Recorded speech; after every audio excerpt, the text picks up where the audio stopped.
Hello guys, welcome to Watch Harry. Today we have an incredible story for you. What if the Addams family adopted Harry and sued Dumbledore for child trafficking? Dark comedy. If you enjoy the video, please like and subscribe. Let's get into it. Chapter 1, The Owl, the Cupboard, and the completely unacceptable situation. The owl arrived on a Thursday. This was notable for two reasons. First, owls did not typically visit the Addams estate, not because the estate was unwelcoming, but because most animals possessed a finely tuned survival instinct that whispered turn around approximately 50 yards from the front gate. The ravens stayed. The ravens had long since made their peace with the situation. Everything else gave the property a wide berth, including, on 3 memorable occasions, a lost census taker. The second reason was that Wednesday had been expecting it. She was sitting on the roof of the East Tower when the bird appeared on the horizon, a white speck against the purple-gray sky that hung perpetually over the Addams property like a faithful old friend. She watched it approach with her arms folded across her chest and her expression set to its default configuration, which could most accurately be described as a portrait of a girl who has considered your argument and found it structurally unsound. "You're late," she said, when the owl landed on the iron weather vane beside her. The owl blinked. "I've been watching the postal magic redistribution currents for 3 days," Wednesday continued, producing a small leather notebook and making a notation. The letter was originally addressed to a property in Surrey. Something rerouted it. "I want to know what." The owl held out its leg with the patience of a professional. Wednesday untied the letter, examined the seal, Hogwarts School of Witchcraft and Wizardry, stamped in purple wax, and then looked at the address on the front. She read it twice.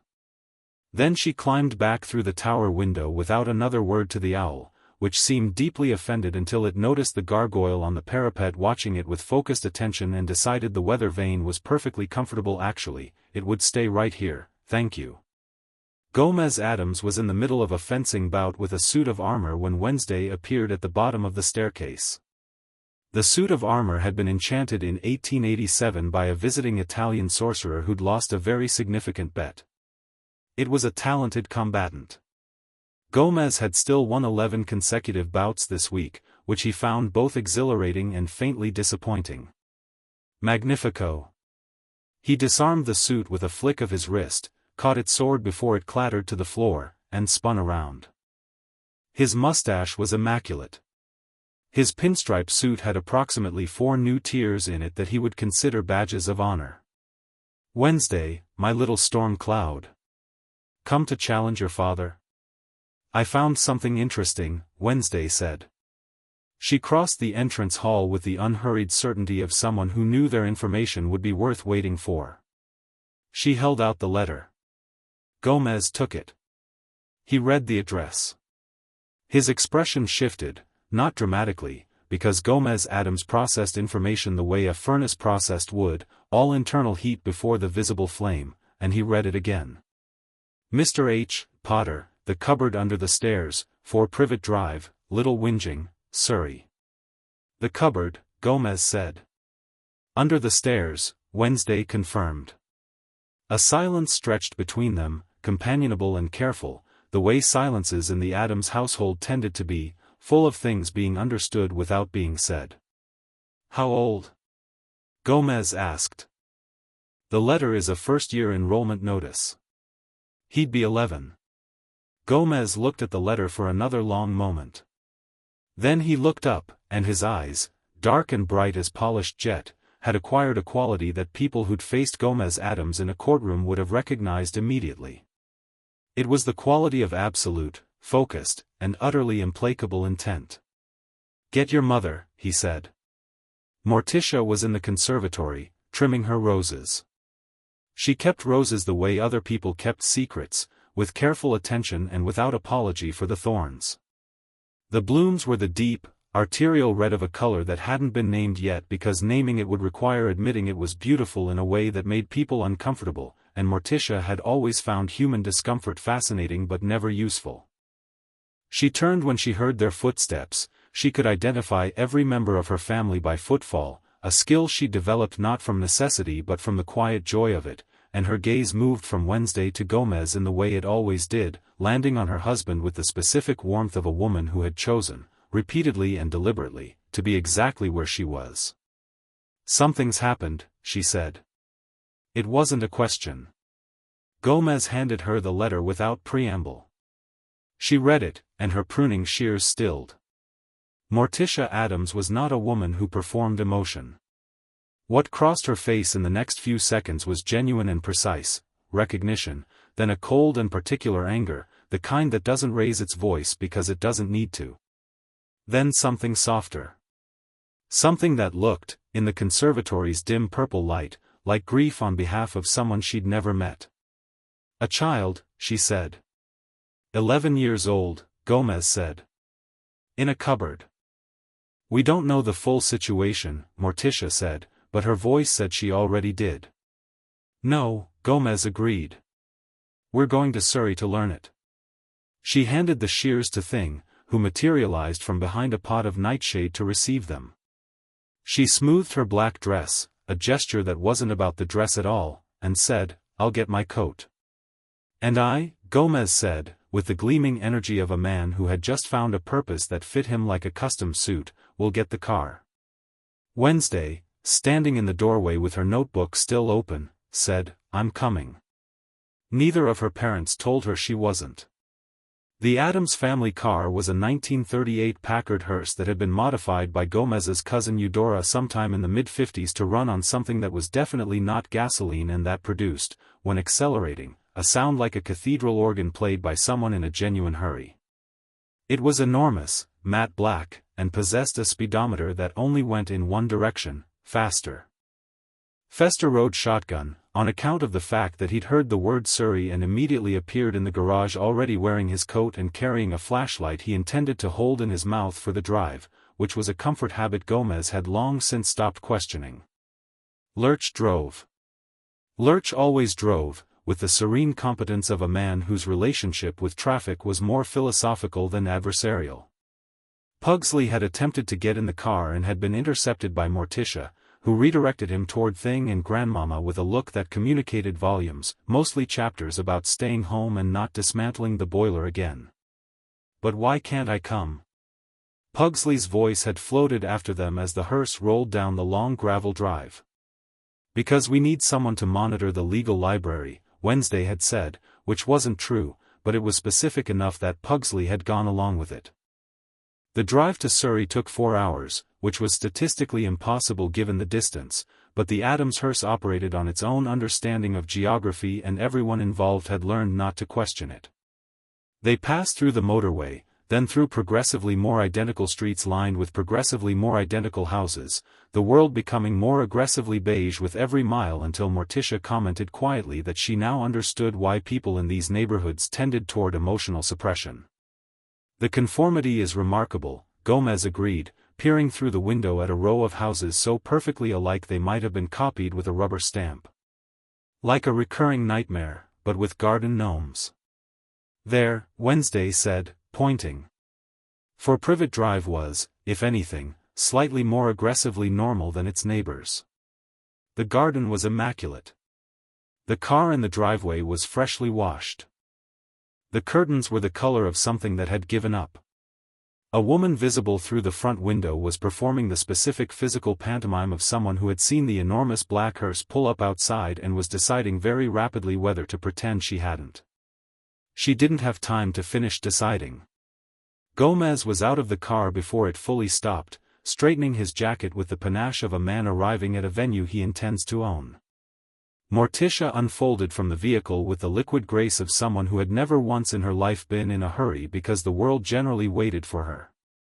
Wednesday came last, closing the car door quietly, which was somehow more alarming than slamming it. Fester wandered toward the garden and began examining the gnomes with intense personal interest. Gomez rang the doorbell.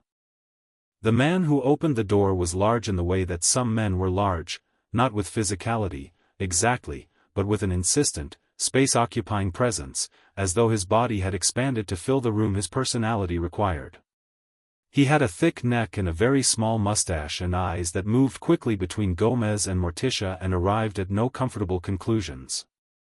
Whatever you're selling, Vernon Dursley said, we don't want it. My name, Gomez said pleasantly, is Gomez Addams. This is my wife, Morticia, and my daughter, Wednesday. We are not selling anything. We would, however, very much appreciate a conversation. We're not interested in conversations either. I received, Gomez said, and his voice shifted slightly, not louder, not harder, but with the quality of a door being closed firmly from the inside, a letter meant for a child named Harry Potter.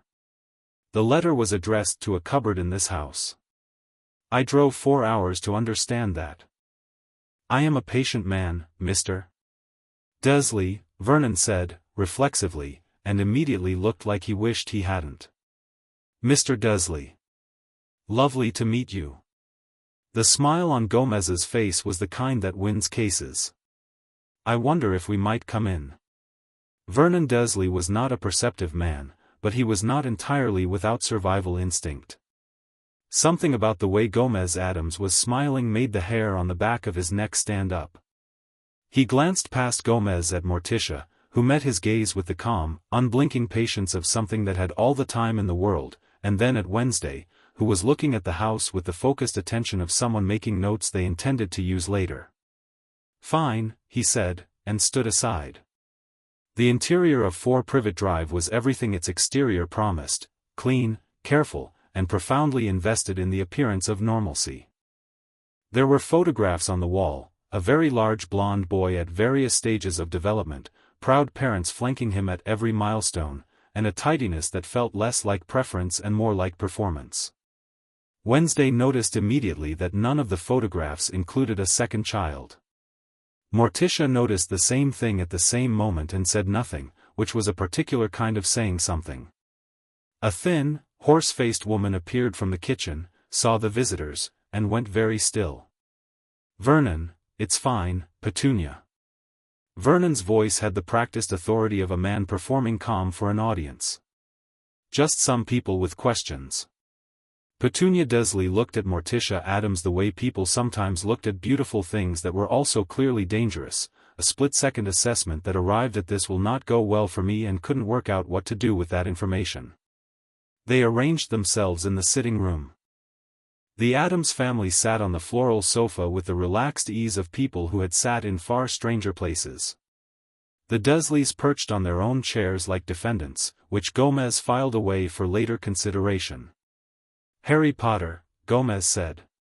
Where is he? A beat. A very specific kind of beat, the beat of 2 people deciding simultaneously how much to admit and how little they could get away with. At school, Petunia said. It's July, Wednesday said. She hadn't looked up from her notebook. Another beat. He attends a summer program, Vernon said. The letter, Gomez said, producing it from his breast pocket and laying it on the coffee table between them with the deliberateness of a man playing a card he's been holding since the opening hand, was addressed to him at this house. Specifically to the cupboard under the stairs.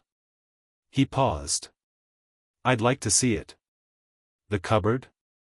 Petunia's voice was doing something complicated, trying to be dismissive and not quite managing it. It's just storage. Indulge me. The silence in the room had weight. Vernon's face was doing its best impression of a man with nothing to hide, and it was not a convincing impression.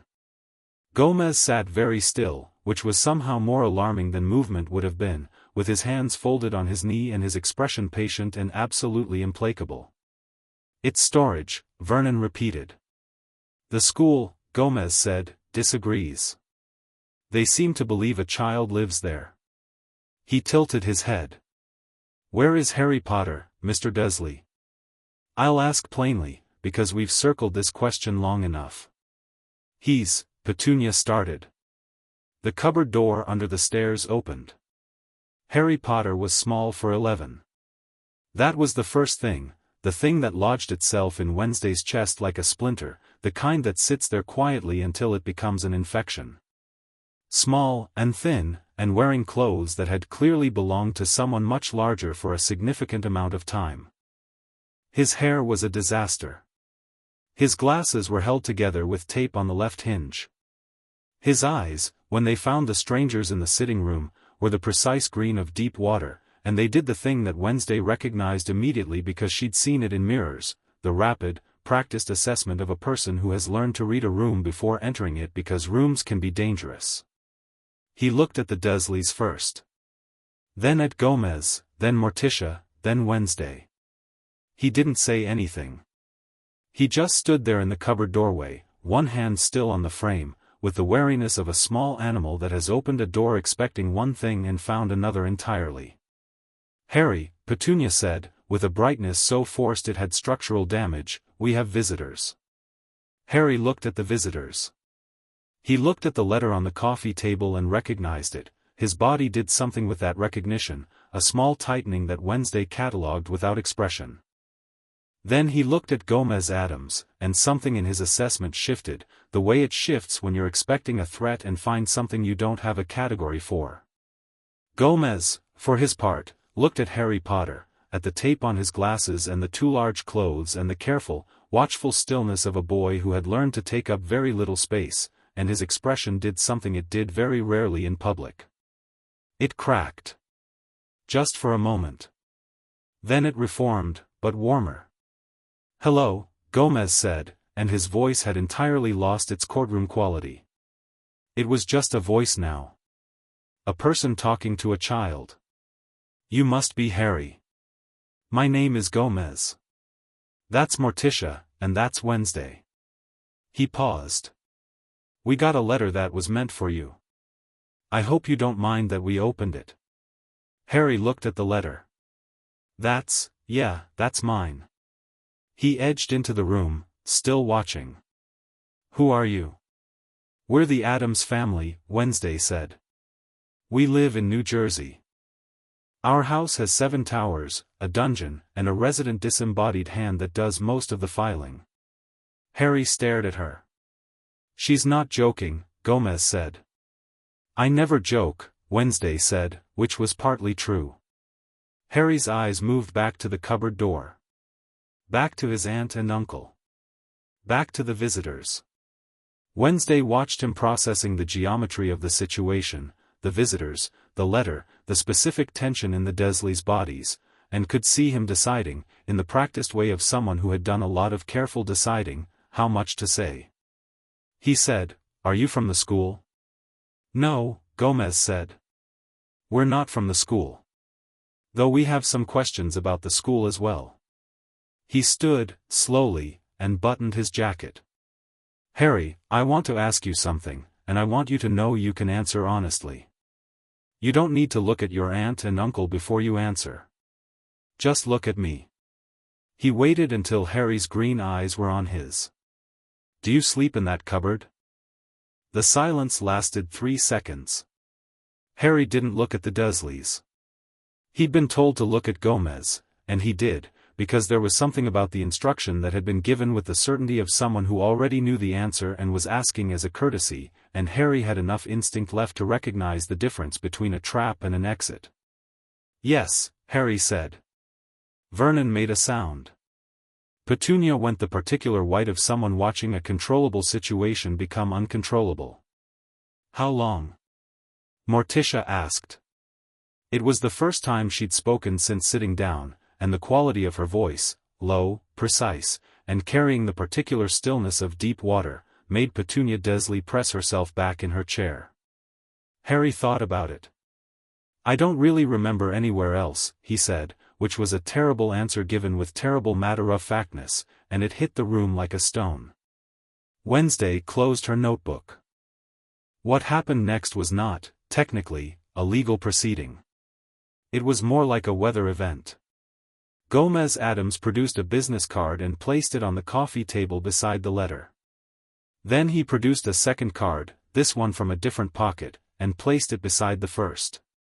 Then he straightened and looked at the Dursleys with an expression that had been honed over 30 years of legal practice and was currently serving its most sincere purpose. "I am going to be very clear," Gomez said, "and very brief, because I believe in efficiency when the situation calls for it. My family and I are going to take Harry to collect his things. Then we're going to take him to our home, where he will have a room. An actual room. We will be in touch regarding the formal arrangement, which I have already begun drafting in my head and which will be thorough. He paused. If you have any legal objections to raise, the first card is my personal number. The second is my attorney's number. I am also an attorney. I gave you 2 cards because I believe in redundancy. You can't just, Vernon started. I'm not just anything, Gomez said pleasantly. I am extremely deliberate. He's our nephew, he is a child, Morticia said, standing with the fluid inevitability of a tide coming in, who has been sleeping in a cupboard for as long as he can remember. These are not the competing concerns you seem to think they are. Wednesday had already moved to Harry. She stood beside him, she was exactly his height, which neither of them commented on, and looked at him directly. Harry looked back. Up close, she could see the faded mark of an old scar on his forehead, crescent-shaped, half hidden by his hair. She filed it away. You have things you want to take? She asked. Not much, Harry said. That's fine. We'll get you new ones. Harry looked at her with the expression of someone who'd received an unexpected statement in a foreign language and was still running it through translation. Why are you doing this? He asked, and it wasn't defensive, it was genuine, careful curiosity, the question of a boy who'd learned to look for the cost of kindness before accepting it. Wednesday considered the question. She appreciated that he'd asked it directly. Because the letter said cupboard, she said. And that's wrong. And we fix things that are wrong. She paused. Also my father will enjoy the lawsuit. Harry stared at her. Then, very quietly, something that wasn't quite a smile but was adjacent to one crossed his face, there and gone, like light through a fast-moving cloud. Lawsuit? He's already thinking about it. You can tell by the way he's holding his jacket. Harry glanced at Gomez, who was, in fact, standing with the particular set of his shoulders that Morticia had once described as his litigation posture. Go get your things, Wednesday said. I'll wait here. Harry looked at her for one more moment. Then he went back into the cupboard. He had a backpack. That was all, a backpack with a broken zip that had been repaired with a safety pin, containing a pair of socks, a slightly bent photograph of a motorcycle, 3 marbles, a stub of pencil, and a library book about snakes that was 3 weeks overdue and that he'd clearly been rereading because the spine was soft with use. Wednesday looked at the backpack when he came back out with it. She looked at it with the same expression she'd used on the letter, that careful, assessing, neutrally furious look. That's everything? She asked. I've got some clothes, but, he gestured vaguely at the clothes he was wearing, which told the story concisely enough. We'll get clothes, she said. Come on. They walked back into the sitting room, where Gomez had concluded his address to the Dursleys, concluded it in the way lawyers concluded things, which meant both parties knew it wasn't actually over, and was waiting with Morticia. Fester had come in from the garden at some point and was standing by the door examining an ornamental plate on the wall with the expression of a man baffled by amateur craftsmanship. When Harry appeared, every adult in the room performed a version of the same silent recalibration. The Addams adults looked at the backpack and said nothing, which meant they were saying everything.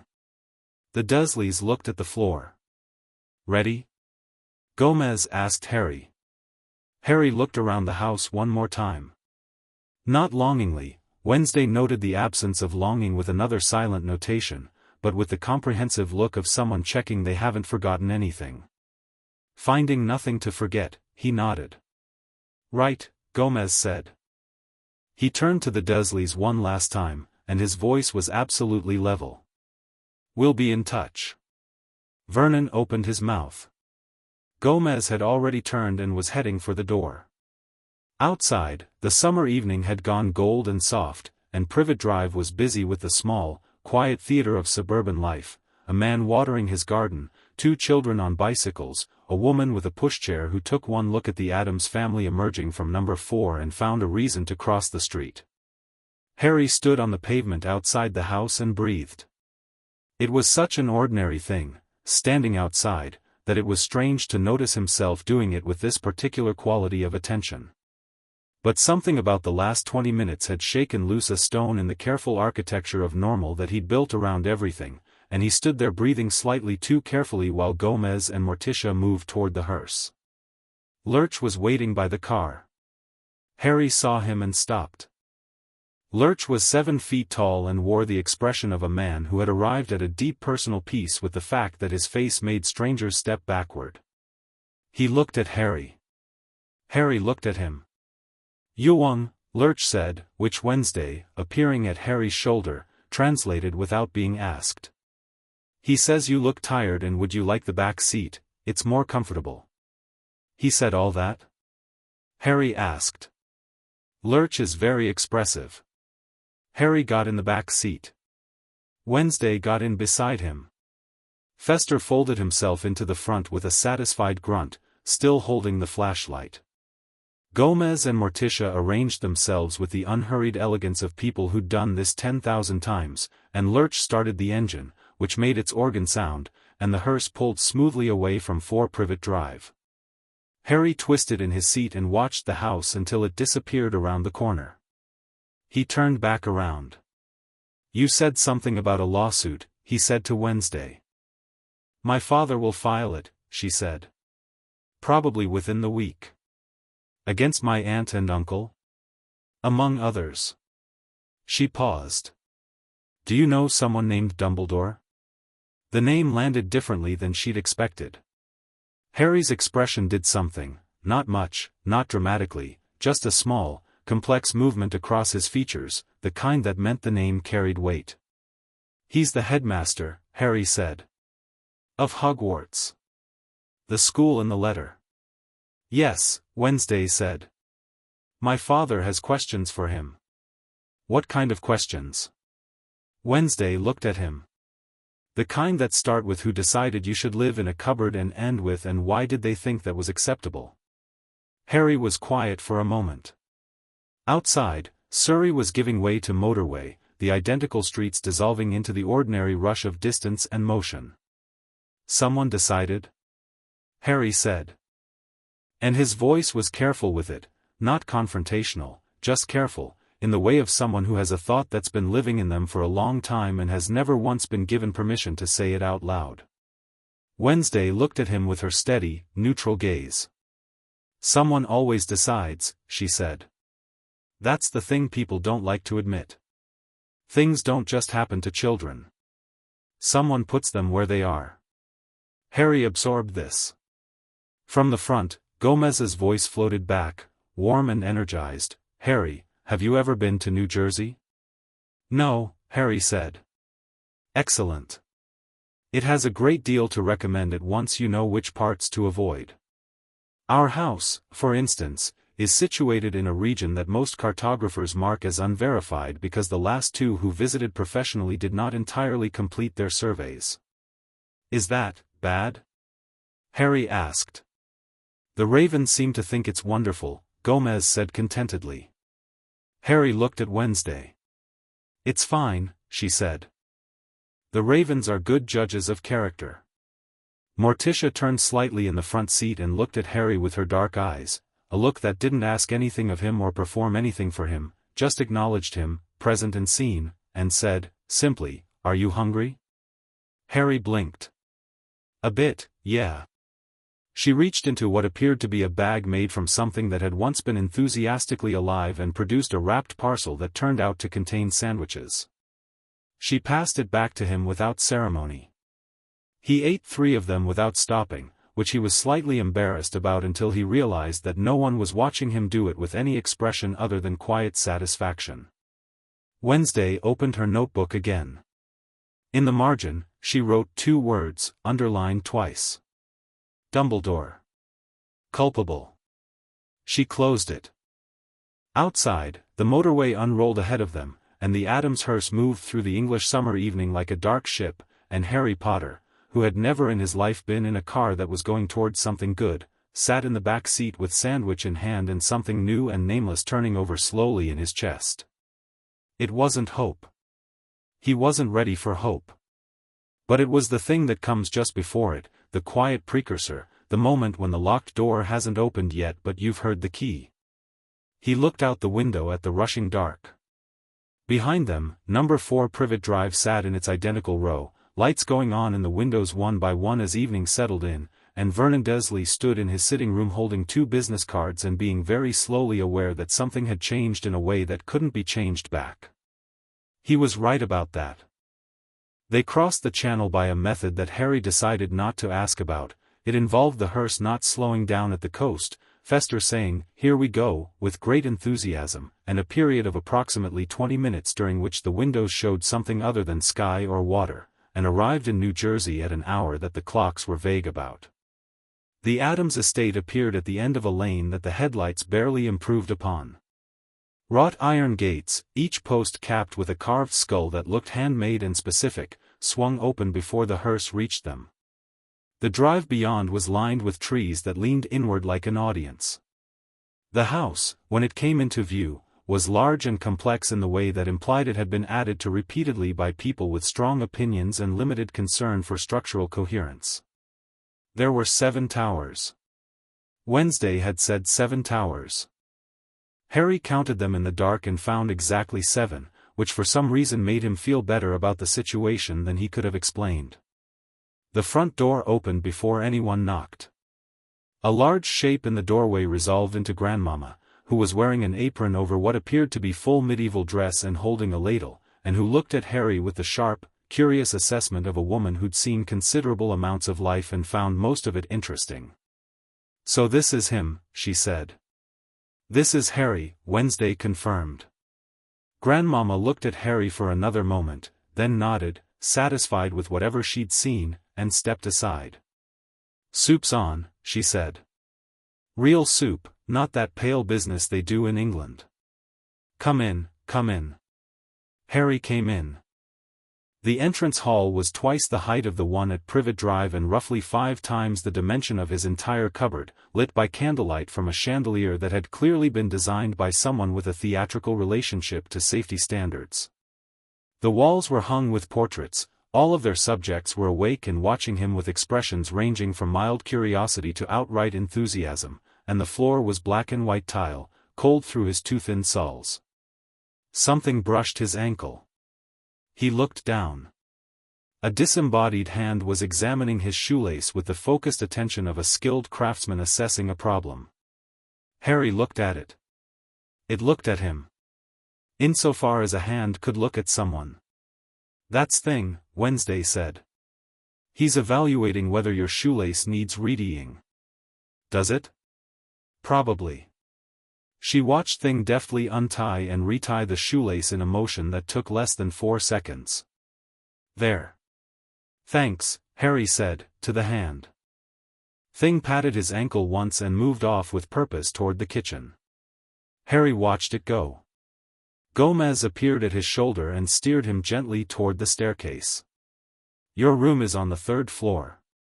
2nd door on the left. Lurch aired it out this morning, and Grandmama put in extra blankets. She says you look cold, and Grandmama is rarely wrong about these things."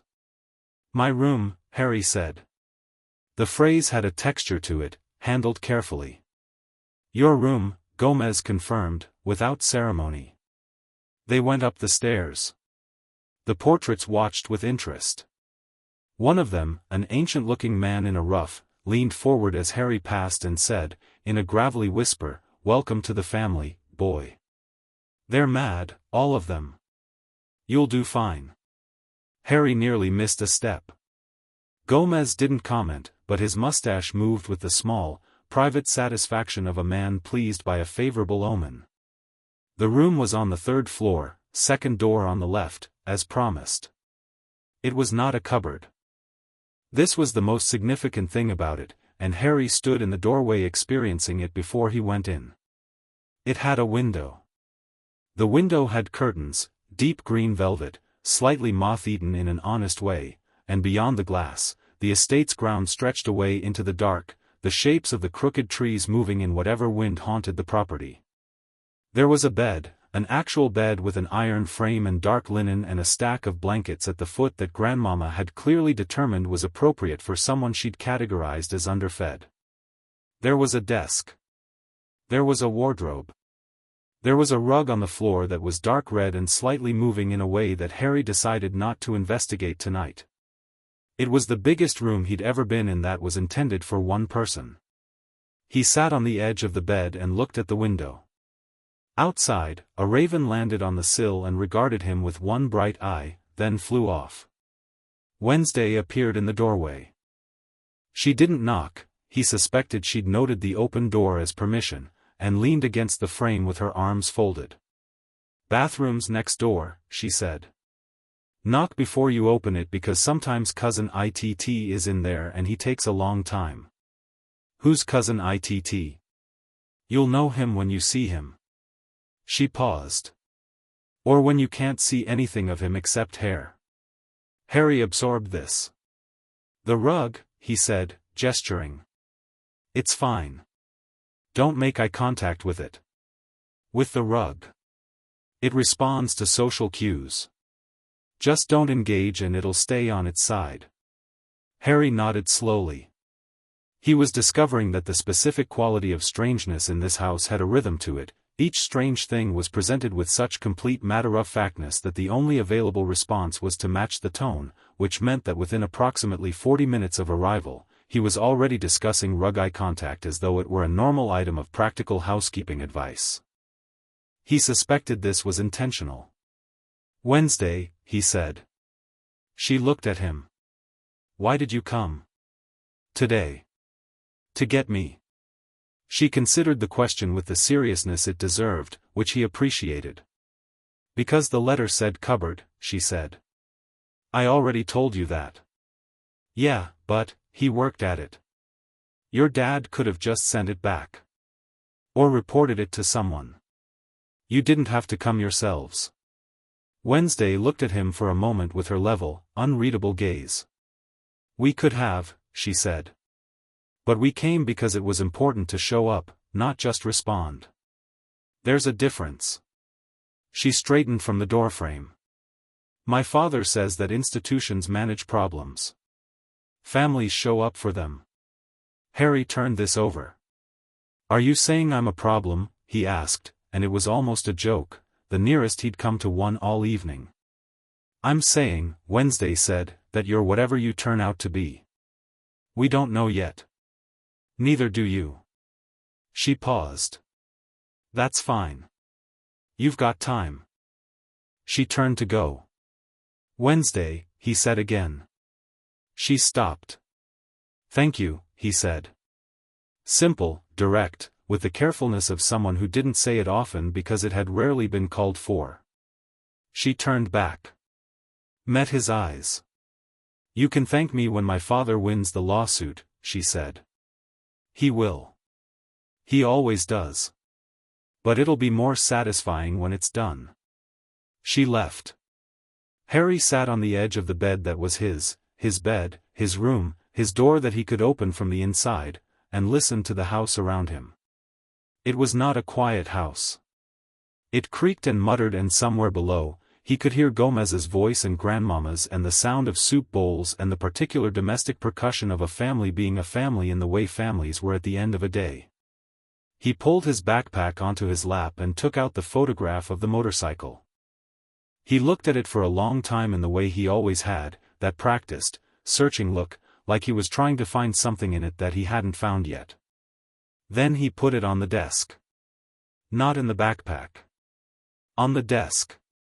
He lay down on the bed, shoes still on, and stared at the ceiling, and the iron frame of the bed was solid under him and the mattress was the softest thing he'd ever slept on and the blankets smelled like lavender and something else, something dark and herbal and entirely unlike Privet Drive.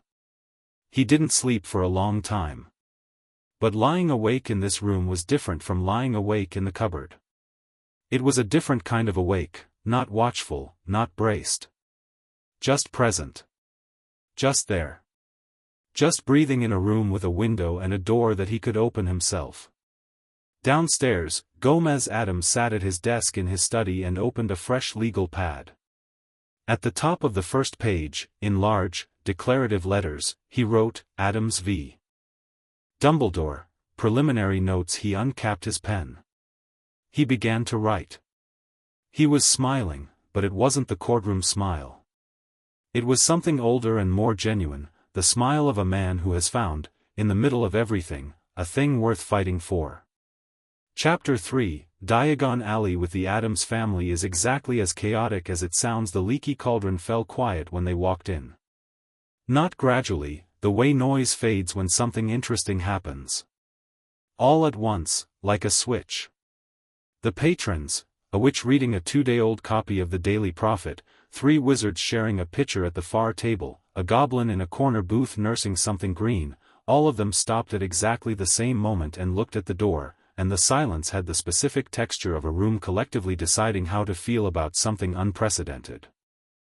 Gomez Addams stepped through first, resplendent in his pinstripe suit, swinging his walking stick with the energy of a man who had been in enough unusual rooms to be entirely unbothered by the effect he was having on this one.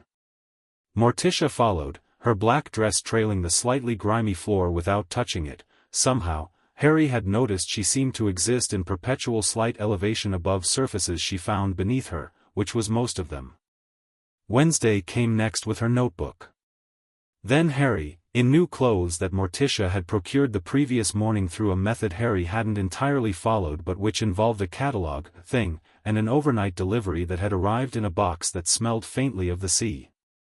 Then Fester, who was glowing a faint excited pink, which Wednesday had said was his anticipatory glow and which apparently meant he was looking forward to Diagon Alley specifically.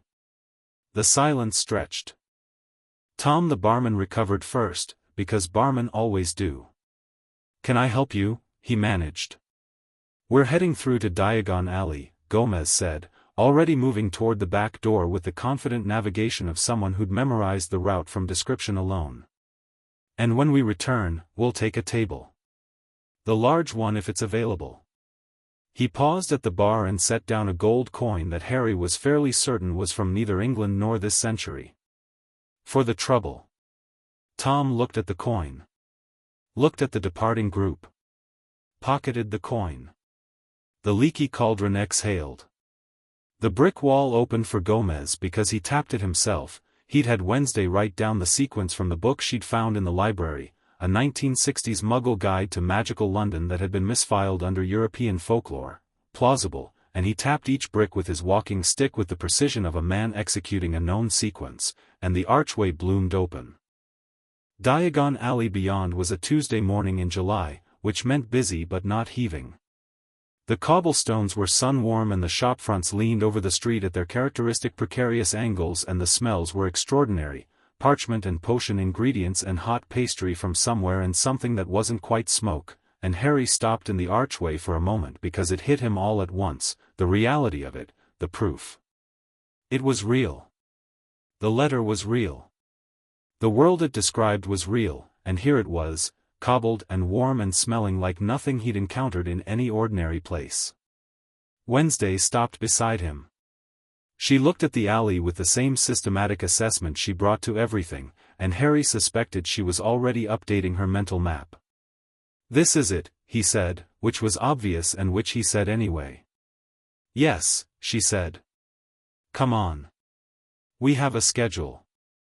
The schedule was Gomez's, which meant it was ambitious, comprehensive, and driven by an energy that moved through crowds the way water moves through a landscape, finding the path of least resistance and then making it wider.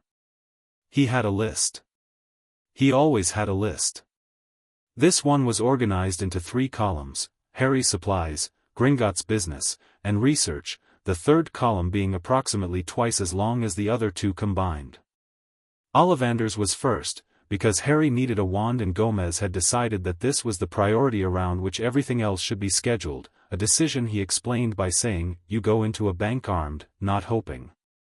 The shop was narrow and dim and smelled like cedar shavings and old magic, and the man who materialized from between the towering shelves was ancient and pale-eyed and looked at Harry with the specific, magnified attention of someone who recognized a name before a face. "Harry Potter," Ollivander said. "Soft. Like a stone dropped in water. I wondered when I'd see you." Mr. Ollivander, Harry said, because it seemed like the kind of name that needed a Mr. in front of it. Your parents, Ollivander said, moving around the counter with the unhurried focus of someone who'd had this conversation 10,000 times and found it new each time. Your father, mahogany, 11 inches, pliable. Excellent for transfiguration. Your mother, 10 1/4, said a voice behind Harry. Willow. Swishy. Good for charms work. Ollivander stopped.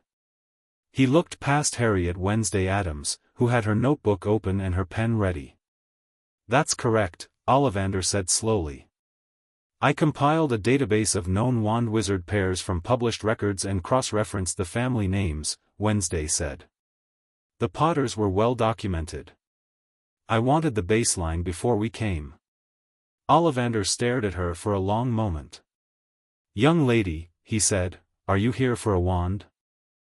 I'm here as support, Wednesday said.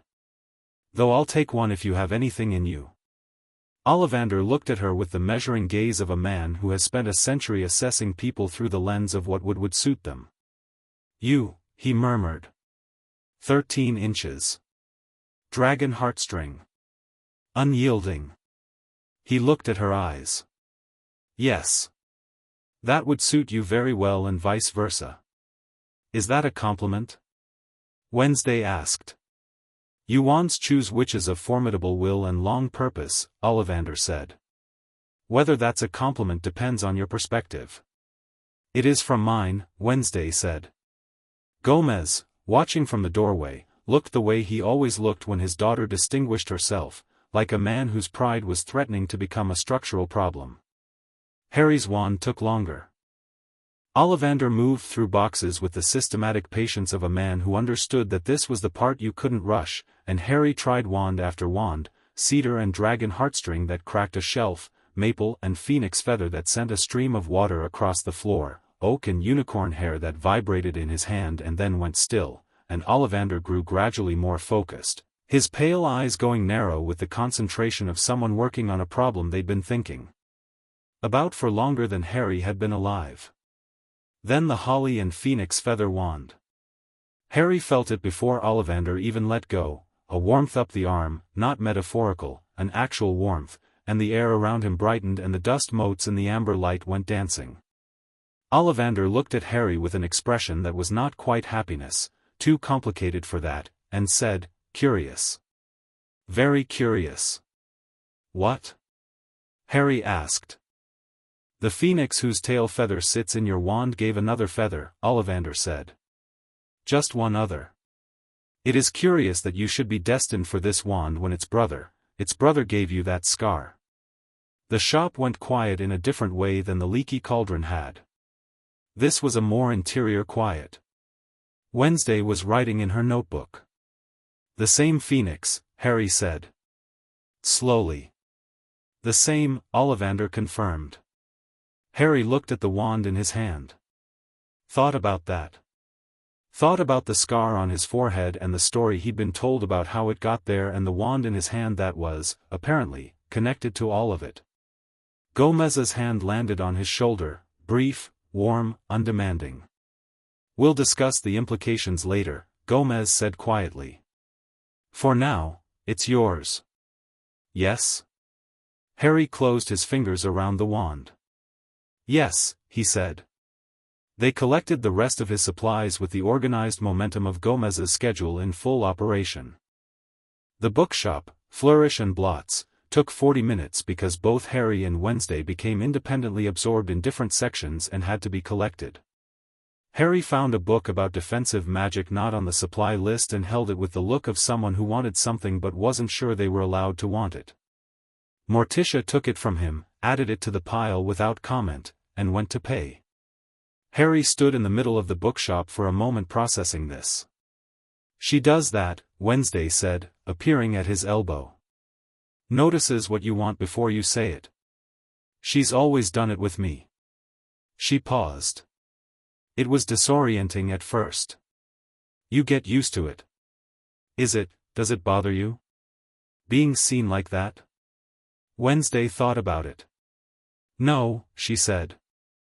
I think people who are seen accurately by people who love them are the lucky ones. She went back to her section. Harry stood there another moment. Then he went to find the book about defensive magic, because it had been taken to the counter and he wanted to see which edition it was.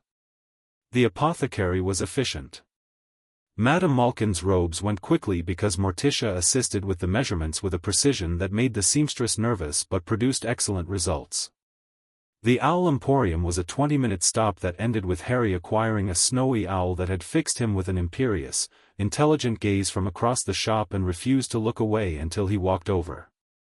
"She chose you," the shopkeeper said. Harry looked at the owl, who looked back at him with the patient certainty of something that had already decided. "Hedwig," Harry said. He didn't know where the name came from, it was in one of the magical history books he'd read in the library, a medieval witch, and it surfaced without premeditation. The owl made a sound of approval. "Hedwig," Harry said again, and she stepped onto his arm with the confident ease of an animal assuming her rightful position, and Harry stood in the Owl Emporium with his wand and his new books and his owl and felt, in a quiet and manageable way, like something was being assembled. Gringotts Bank sat at the end of Diagon Alley like a building that had decided confidence was an architectural principle. White marble, massive bronze doors, more goblins per square foot than Harry had encountered in any other context, which admittedly was no context previously, and the specific atmosphere of an institution that had been handling other people's money for long enough to be completely unbothered by the people. Gomez walked in like he owned the approach if not the building itself, which was his standard mode in any institution, and moved to the nearest teller with the directness of someone who had called ahead. He had, in fact, called ahead. Or sent a letter ahead, by a method Harry still didn't fully understand, but the result was that the goblin at the desk looked up when Gomez approached and said, without preamble, "Mr. Addams. We've been expecting you." "Marvelous," Gomez said. "I have several items to discuss. The Potter account, access arrangements, the relevant documentation trail, and a few questions about the ownership records for a particular property in Surrey." He paused. "In that order, if you prefer, though I'm flexible on sequence." The goblin, whose nameplate read Ragnarok, looked at Gomez with the assessing gaze of a creature that had dealt with a considerable variety of human cunning and was recalibrating its category system. "The documentation trail," Ragnarok said carefully, "is a matter of some delicacy." "Most useful things are," Gomez said cheerfully. Harry, standing slightly behind Gomez, watched this exchange with the fascinated attention of someone watching a negotiation conducted in a language that was technically English but operating on different rules. He had the impression that Gomez and Ragnarok were two professionals from different institutions sizing each other up over a table that neither of them was willing to cede. "We'll use a meeting room," Ragnarok said. "I thought you might say that," Gomez said. "Lead the way." Wednesday leaned toward Harry. "Goblins respect competence above everything else," she said quietly. "My father has been doing his research. They'll deal with him honestly." "You know a lot about goblins," Harry said. "I read 3 books about them last night." "Last night?" "I sleep less than most people. I find the hours useful." The meeting room was underground, which suited everyone in the Addams party and which the goblins had clearly designed for intimidation and which was therefore comfortable. Morticia sat beside Gomez with the composed attention of a woman who found underground rooms with stone walls and torchlight to be a perfectly reasonable meeting environment. Fester was glowing a steady interested blue. Wednesday had her notebook. Harry sat at the corner of the table trying to look like someone who belonged in a Gringotts meeting room discussing their own vault, which required some active effort. Ragnarok laid out a series of documents.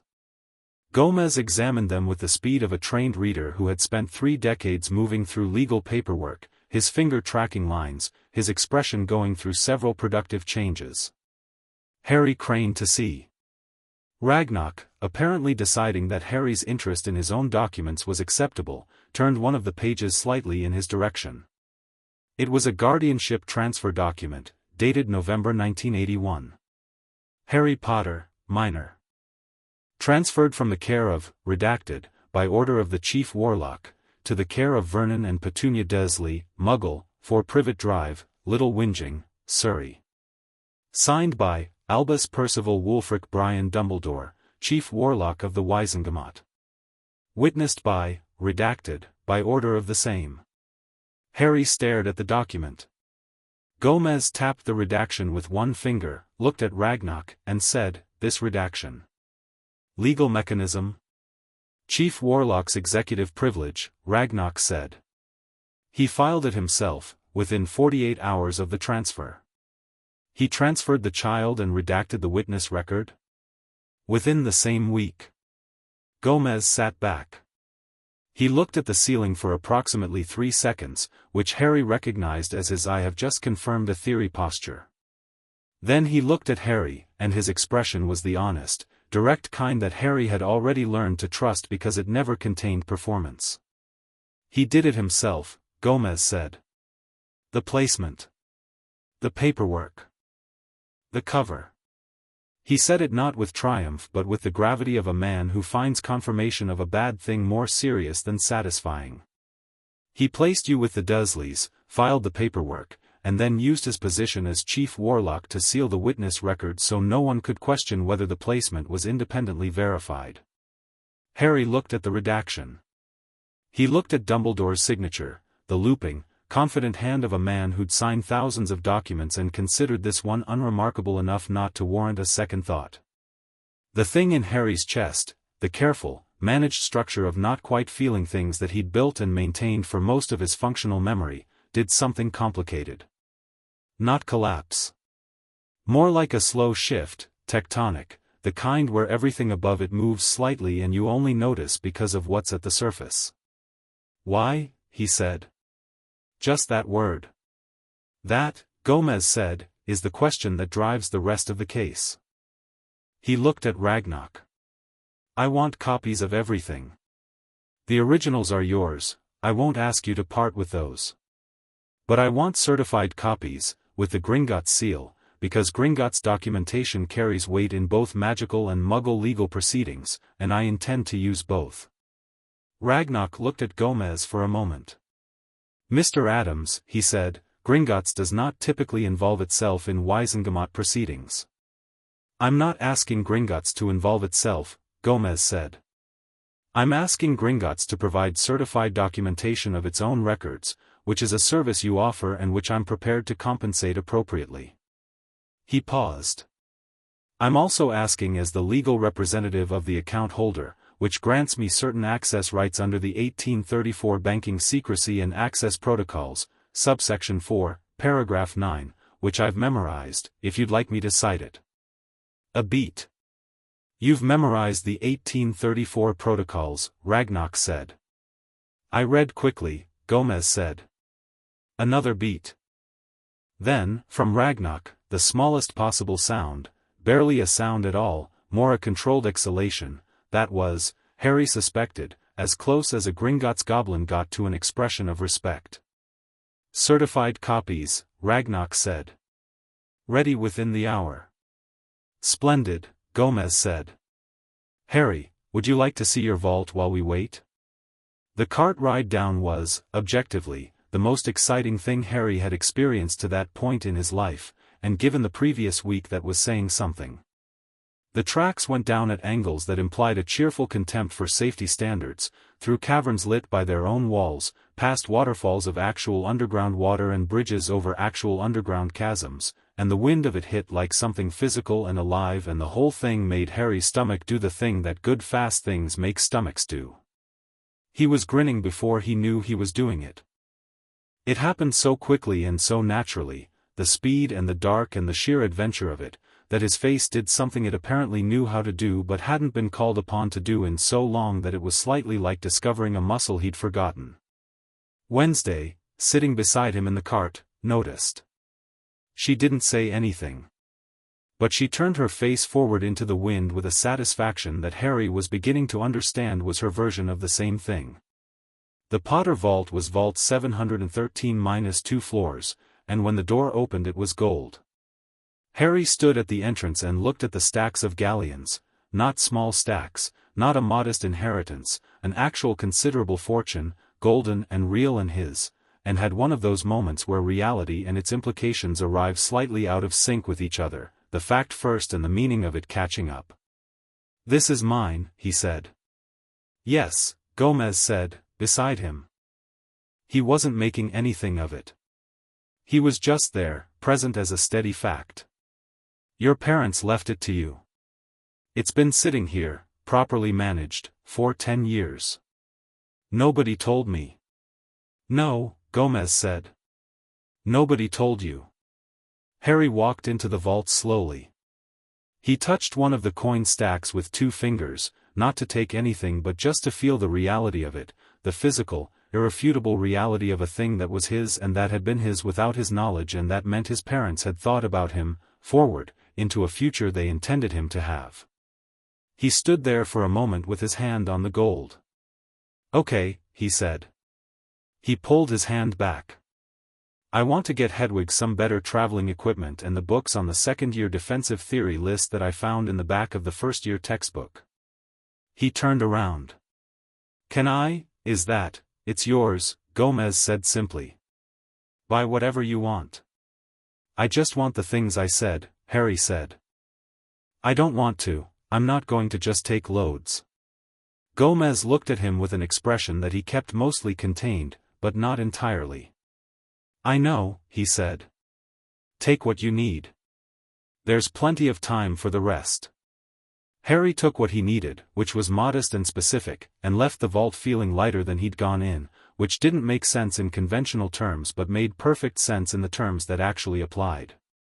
Back on the street, with the certified Gringotts copies in Gomez's briefcase and Harry's purchases added to the morning's considerable collection of bags, they stopped for lunch at a place Wednesday had identified from the catalogue of Diagon Alley establishments as probably having the most structurally interesting menu, which turned out to mean it served 17 types of soup simultaneously, and the bread appeared to be enchanted to stay warm indefinitely. They had barely sat down when the door opened behind them. Harry had his back to it. He knew something had changed in the room, not because he heard anything specific but because Wednesday's gaze, which had been on her soup, moved up and over his shoulder with the particular quality of someone registering a new variable. He turned.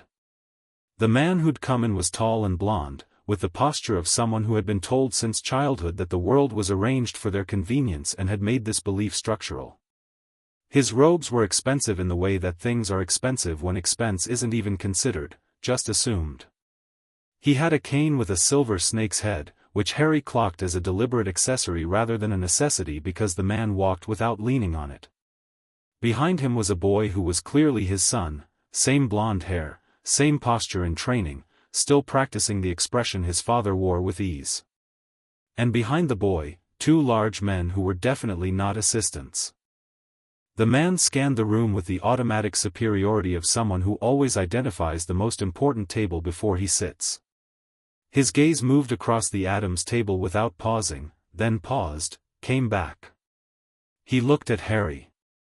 Something moved in his gray eyes, recognition, calculation, and then a reconfiguration of his expression into something that wore pleasantry over interest, the way you wear a coat.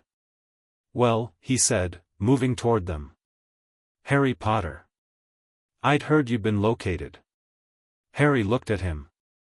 Said nothing, because he didn't know who this was yet, and saying nothing while you're learning was something Wednesday had specifically told him was a tactical choice rather than a social failure. "Lucius Malfoy," the man said, with the easy grace of someone who expects their name to do work for them. His gaze moved to Gomez. It recalibrated, fractionally, in the way of a man who is revising an initial assessment. "And you must be the family that collected him." "The Addams family, I've heard interesting things."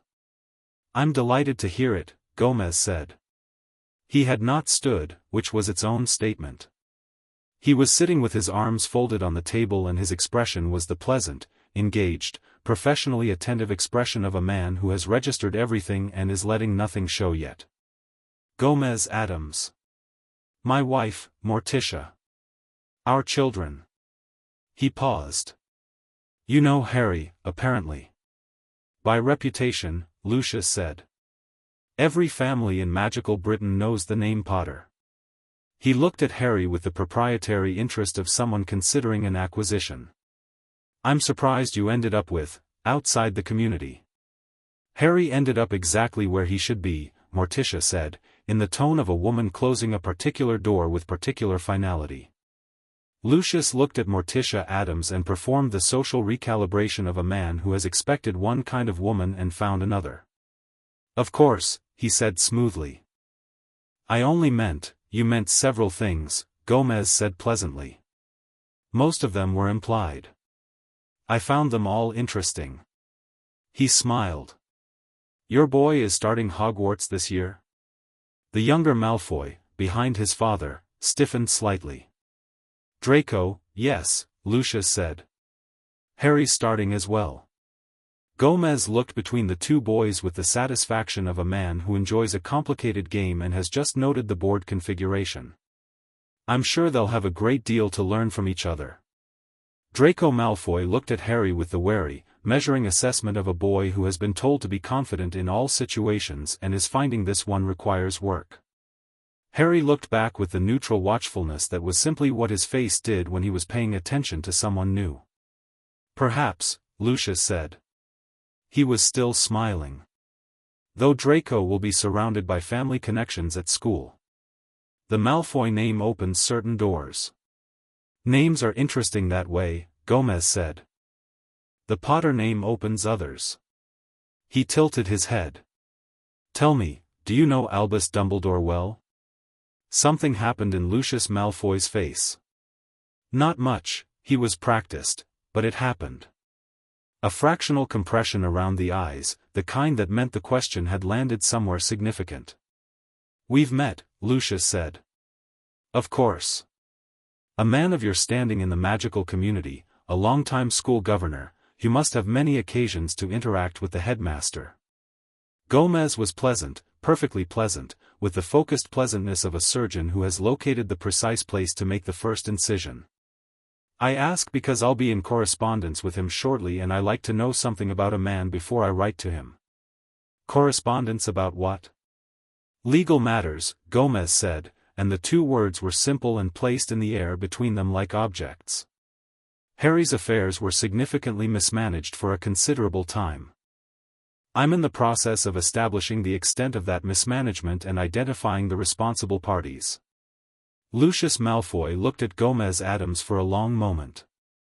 He looked at the briefcase under Gomez's chair, the briefcase that was, though Malfoy couldn't know this, currently containing certified Gringotts documentation with Dumbledore's signature on a decade-old guardianship transfer.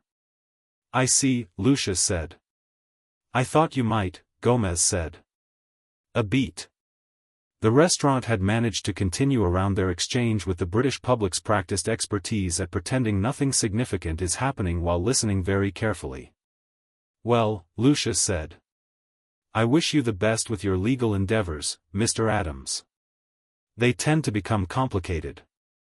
He said the last sentence with the texture of something that could be read as a warning or as advice and was calibrated to be both. I love complicated, Gomez said. Lucius Malfoy smiled with his mouth only and departed to his table.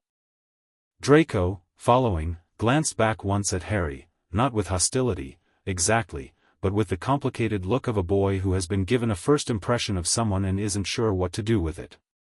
Harry met the look without expression, the way Wednesday had demonstrated by example approximately 16 times in 3 days. Draco looked away first. Wednesday, who had been eating her soup throughout, said, he's going to tell Dumbledore about this conversation before tonight. I know, Gomez said contentedly. You wanted him to, Harry said. Gomez pointed at him with a bread roll. See? He's quick. Why? Harry asked. Because I want Dumbledore to know something is coming before he knows what it is, Gomez said. A man who is comfortable is a man making mistakes. A man who is slightly anxious is a man who starts pulling levers, and pulled levers leave traces. He bit the bread roll. I want his traces. That's actually sort of brilliant, Harry said. 43 items on the list, Harry. Every one of them is a story, and stories have authors. Gomez set down the bread. I'm going to find out who wrote this one. They were heading back through the leaky cauldron. Gomez had secured the large table as promised, and they were stopping briefly for the drink he'd promised Tom, when they encountered the second significant person of the afternoon. He was standing at the bar, alone, in dark teaching robes that marked him as someone's professor, with a glass of something amber that he appeared to be staring at rather than drinking. He was pale and black-haired and had the particular stillness of someone who is being very quiet because being quiet is necessary rather than comfortable. He looked up when the group came through the door. His eyes moved to Harry, and what happened in them was swift and layered and impossible to fully read: recognition, something complicated that crossed his face and left quickly, and then a kind of locked, deliberate neutrality. "Professor Snape?" Harry said, because he'd read the class list and the book had a photograph. Severus Snape looked at Harry Potter standing in the leaky cauldron in clean new clothes with a briefcase family and a snowy owl on his arm, and his expression moved through three things so fast that only Wednesday, who was watching with her notebook open, tracked all of them: surprise, then assessment, then something that could have been called relief by a generous reader, though Snape clearly would have disputed the word. "Potter," Snape said. Flat. Identifying a fact. "This is my family," Harry said. "We're doing school shopping." Snape's gaze traveled across the Addams family with the systematic efficiency of a man cataloging threats. It lingered on Gomez's briefcase with the briefest of hesitations. "An unusual family," Snape said. "We're aware," Wednesday said. Snape looked at Wednesday Addams, at her notebook, her pen, her steady grey gaze, with the expression of a man who has met his first genuinely alarming 11-year-old in some time. "You'll be starting at Hogwarts," he said, to Harry. "Both of us," Harry said, gesturing to Wednesday. Snape's expression did the complicated thing again. "I teach potions," Snape said. "I will expect the same standard from you as any other student." He said it with the texture of a warning, though Harry couldn't work out exactly what was being warned about. "I'll meet whatever standard is expected," Harry said, which was straightforward and confident without being performative, and which made Snape look at him for a slightly longer moment than the statement strictly required. "See that you do," Snape said, and turned back to his drink.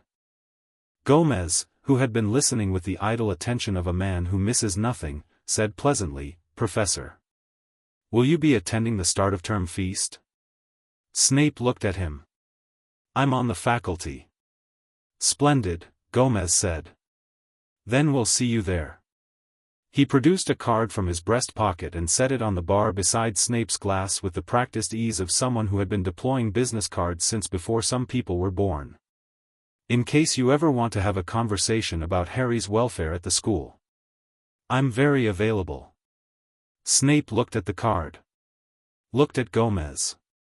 Something moved across his face that Gomez recognized because he'd seen it in courtrooms, the expression of a man who has been handed information he didn't ask for and can't now claim he doesn't have. "I teach potions," Snape said again, as though this settled the matter. "Of course," Gomez said. "Good afternoon, Professor." He moved the family toward the large table with the unhurried confidence of a man who has done exactly what he intended and is ready for the next thing. Wednesday, passing Snape, glanced down at the business card on the bar. Then at Snape. "He'll call," she said quietly, not to Snape but to herself, and opened her notebook. Snape stared at his drink. After a moment, he pocketed the card.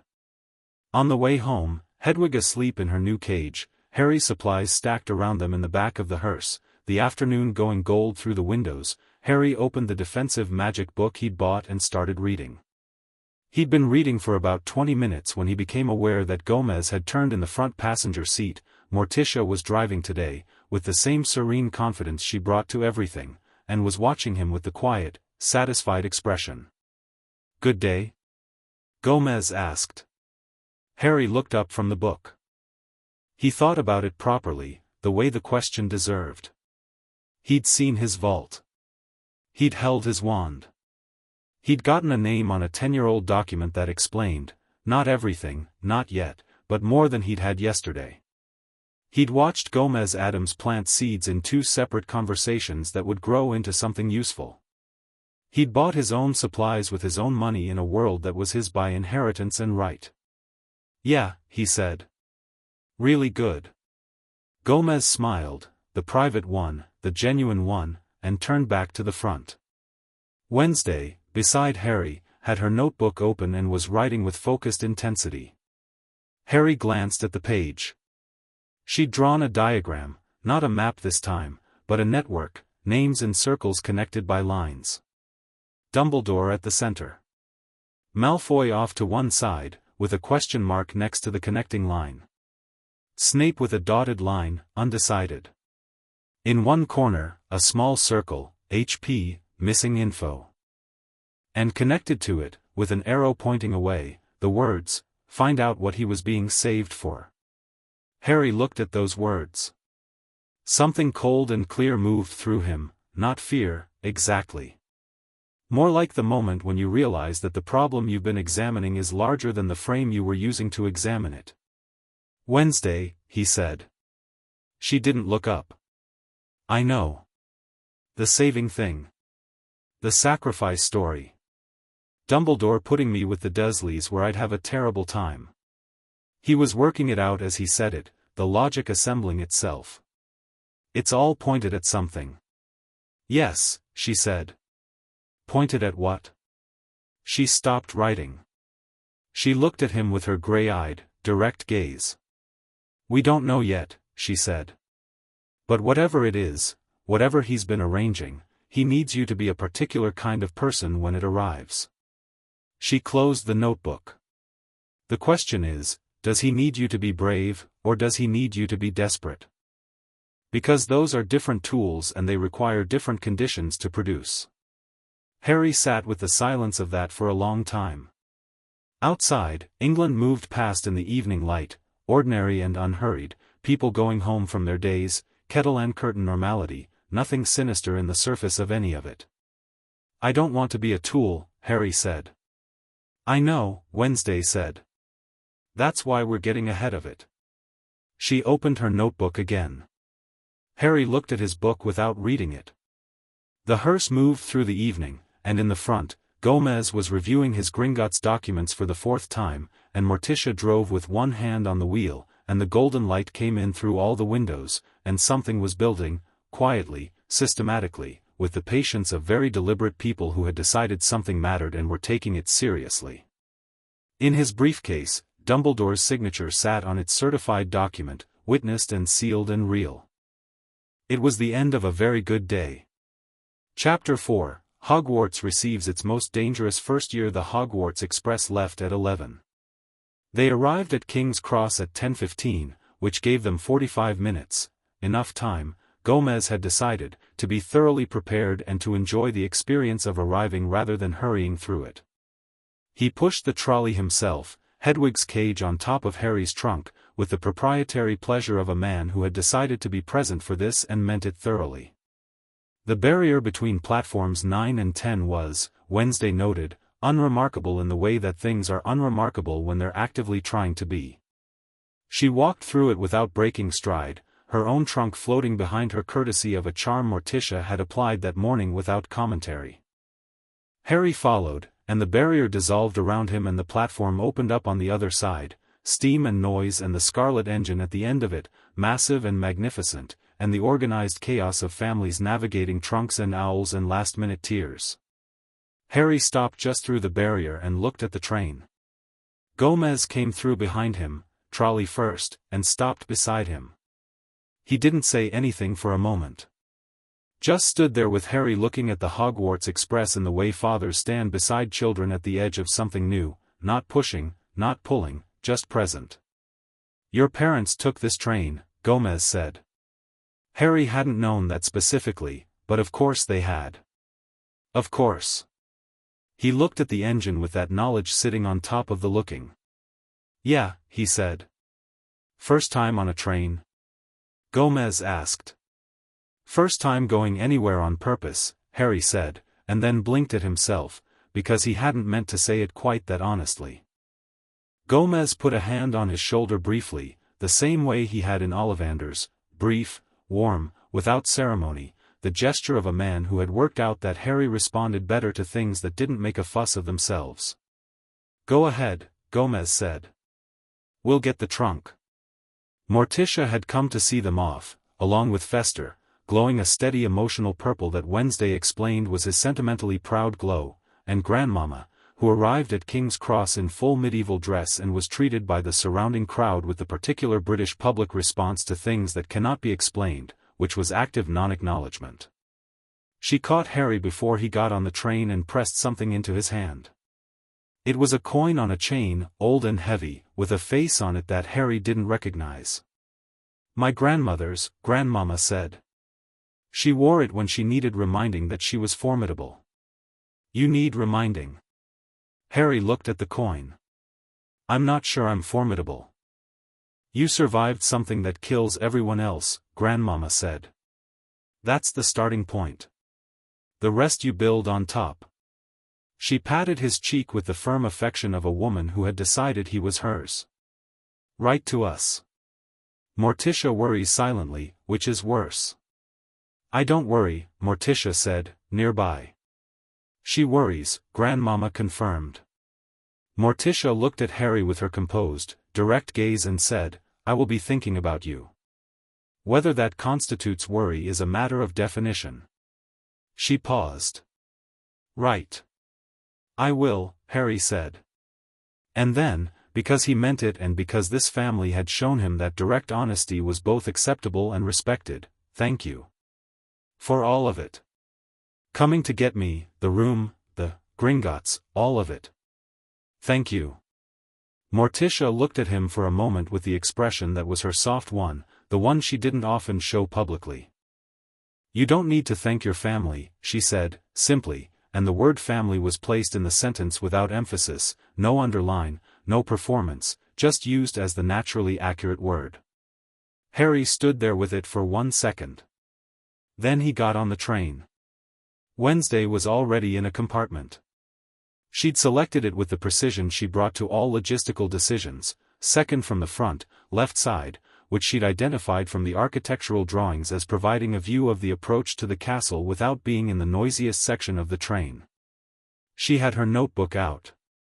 Aristotle's cage was on the overhead rack. She'd claimed the window seat without discussion. Harry threw himself down opposite her and looked out the window at the platform.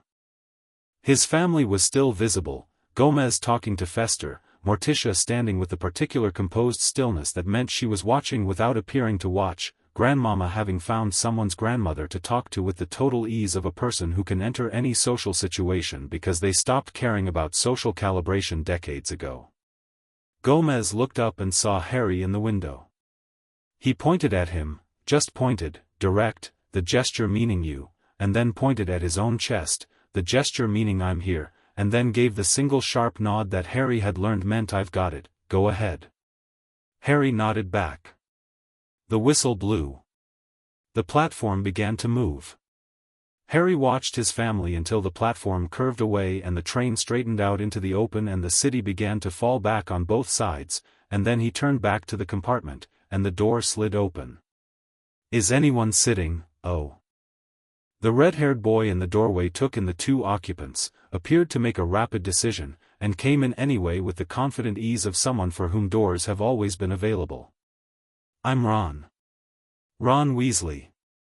"Mind if I, go ahead," Harry said. Ron dropped into the seat beside Harry with the comfortable weight of a boy at ease in his own body, shoved a battered trunk under the seat, and looked between Harry and Wednesday with the friendly, open assessment of someone who finds new people interesting rather than threatening. His eyes caught on Wednesday's crow. "Is that a crow?"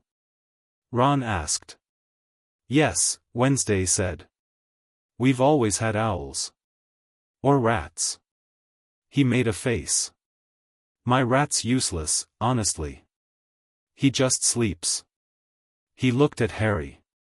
"What about you? What you got?" "Owl," Harry said. "Snowy owl. Nice." Ron settled back. "I'm the 6th in my family to come to Hogwarts. Mom says it'll be fine, but all my brothers have done everything first and there's only so many things left to do first, you know? Bill was head boy, Charlie was Quidditch captain, Percy's a prefect. He paused for breath. What about you? It's my first time at Hogwarts, Harry said. Obviously, but, I mean, which house do you think you'll get? Fred and George are Gryffindor, Percy's Gryffindor, Charlie was Gryffindor. If I'm not Gryffindor my mom will still love me but it'll be, he made a gesture that communicated volumes. I don't know what house I'll be, Harry said honestly. What about you? Ron looked at Wednesday. Wednesday looked up from her notebook. I expect the hat will find the conversation illuminating, she said. Ron stared at her. The Sorting Hat doesn't really have a conversation. It spoke to me when I tried it on in July, Wednesday said. Ron's mouth opened. How did you try on the Sorting Hat in July? I visited the school. I wanted to see the castle before term started. The hat was willing to discuss preliminary assessments. You broke into Hogwarts, Ron said, with the particular tone of someone who is simultaneously appalled and deeply impressed. The wards have 17 layers, Wednesday said, returning to her notebook. Layers 4 through 12 are redundant with minor variations. If you know which to step around, the others are manageable. Ron looked at Harry. Harry looked at Ron. They shared the brief, wordless exchange of two people confirming that they have both just encountered the same remarkable thing. What did it say? Ron asked Wednesday. The hat. That I was the most systematic thinker it had sorted in 40 years, and it was genuinely uncertain which house. She paused. I found the uncertainty more interesting than any specific assignment would have been. What do you think it'll decide? I think, Wednesday said, that the categories are less discrete than they appear. Bravery, cunning, loyalty, intelligence, these aren't separate traits, they're in competition in most people. The hat draws a line through them. Where the line falls depends on what you'd sacrifice. Ron absorbed this. What would you sacrifice? He asked. Everything that needed sacrificing, Wednesday said, for the right outcome. Ron decided to eat a chocolate frog. Harry was halfway through the snack trolley's offerings, which he was approaching with the systematic interest of someone encountering these things for the first time and wanting to catalog them, abetted by Ron's enthusiastic commentary on the relative merits of every item, when the compartment door slid open again. Draco Malfoy stood in the doorway with two large boys on either side who had clearly been positioned there as a visual statement. His eyes moved across the compartment, landed on Harry, and then moved to Wednesday in the way that a person who has been briefed about one person moves to notice an unexpected second. Potter, Draco said, with the rehearsed ease of someone who's been planning this opening. Heard you were on the train. Yeah, Harry said. Draco's gaze moved to Ron and performed a brief, dismissive social assessment. Weasley, he said, and the name carried the specific weight of someone who has been taught to associate it with a category. Ron's jaw tightened. We've actually met, Draco said, looking back at Harry. Diagon Alley. Your family was there. He said the word family with a carefully calibrated hesitation that meant something without quite committing to it. They were there, Harry agreed. My father mentioned your situation, Draco said. I thought it was strange. Ending up with Muggles. And now some American family. He was working toward something, Harry could tell, the sentence was scaffolding for a conclusion. There are families in the wizarding world who would have been more appropriate. Proper magical families. I'm in a proper magical family, Harry said. Wednesday is a witch. Draco's gaze moved to Wednesday properly for the first time. She met it with her absolute baseline expression, neutral, level, and carrying the faint suggestion of someone who has already thought 3 moves ahead of you and is waiting politely for you to catch up. You're the one who mapped the school, Draco said. Wednesday's expression didn't change. Where did you hear that? My father heard it from the headmaster. Who heard it from the castle wards? A pause. The castle noticed you in July. Good, Wednesday said. I would have been disappointed if it hadn't. Something shifted in Draco's expression, not hastening exactly, but a recalibration of the angle of approach. He looked at Harry again. You should think about who you associate with at school, Draco said. The right connections matter. Do you mean you? Harry asked. Among others.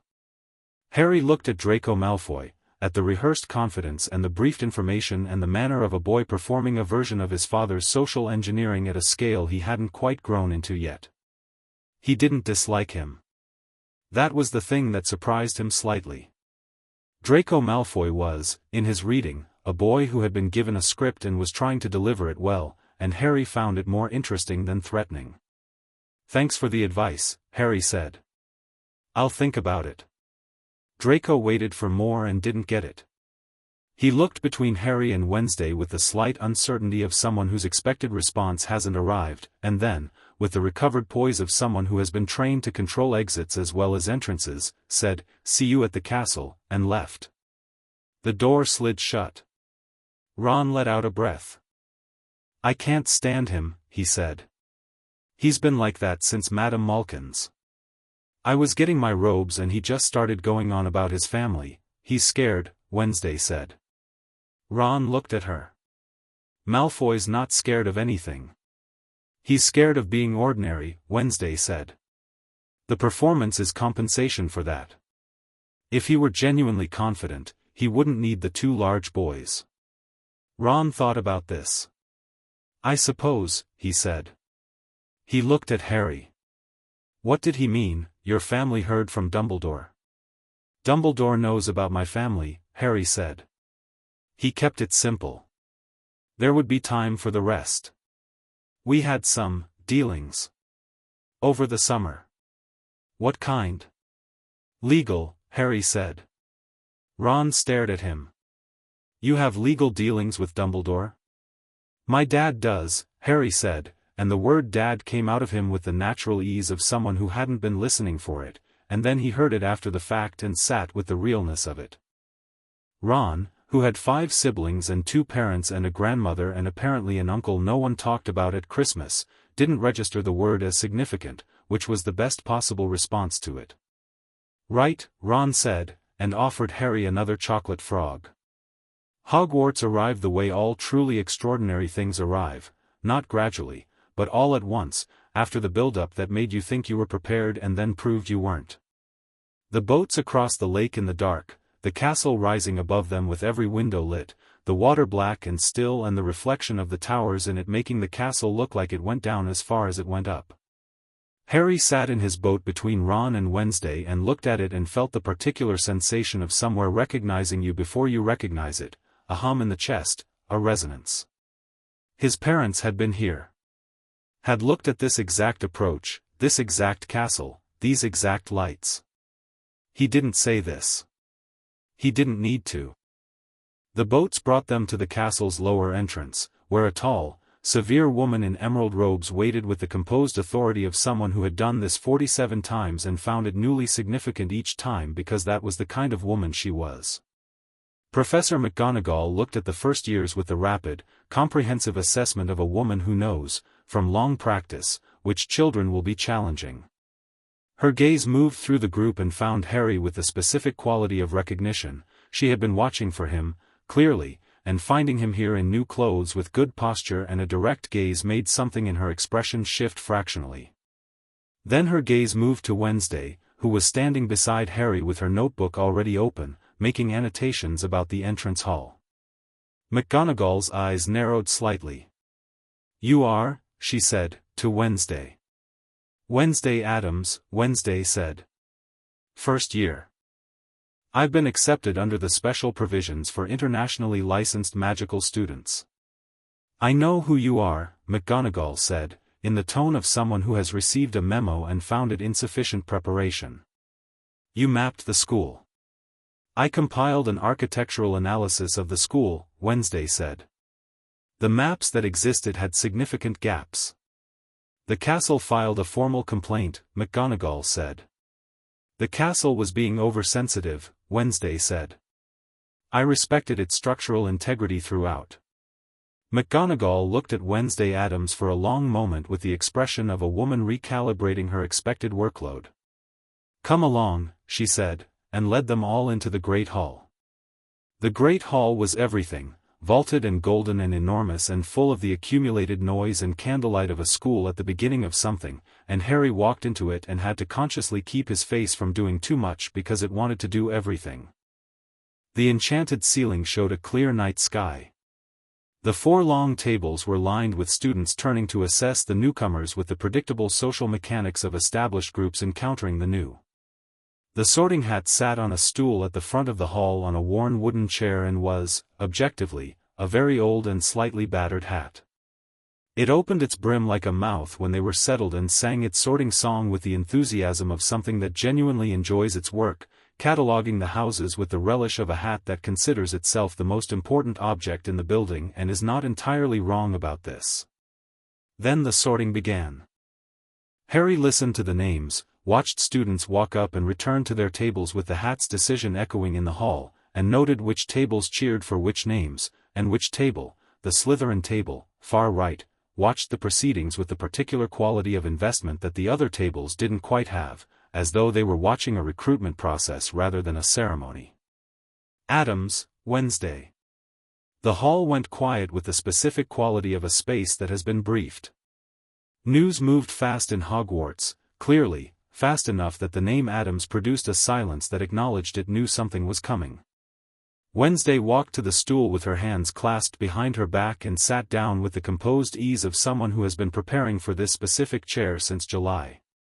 The sorting hat was placed on her head. The silence lasted longer than usual. Much longer. 40 seconds. A minute. At the Hufflepuff table, someone whispered to someone else. Professor Dumbledore, at the head table, had his fingers laced together and his gaze on the hat with the still, watchful attention of a man who has made it his business to know what's coming next and is finding, in this moment, that he doesn't. 2 minutes.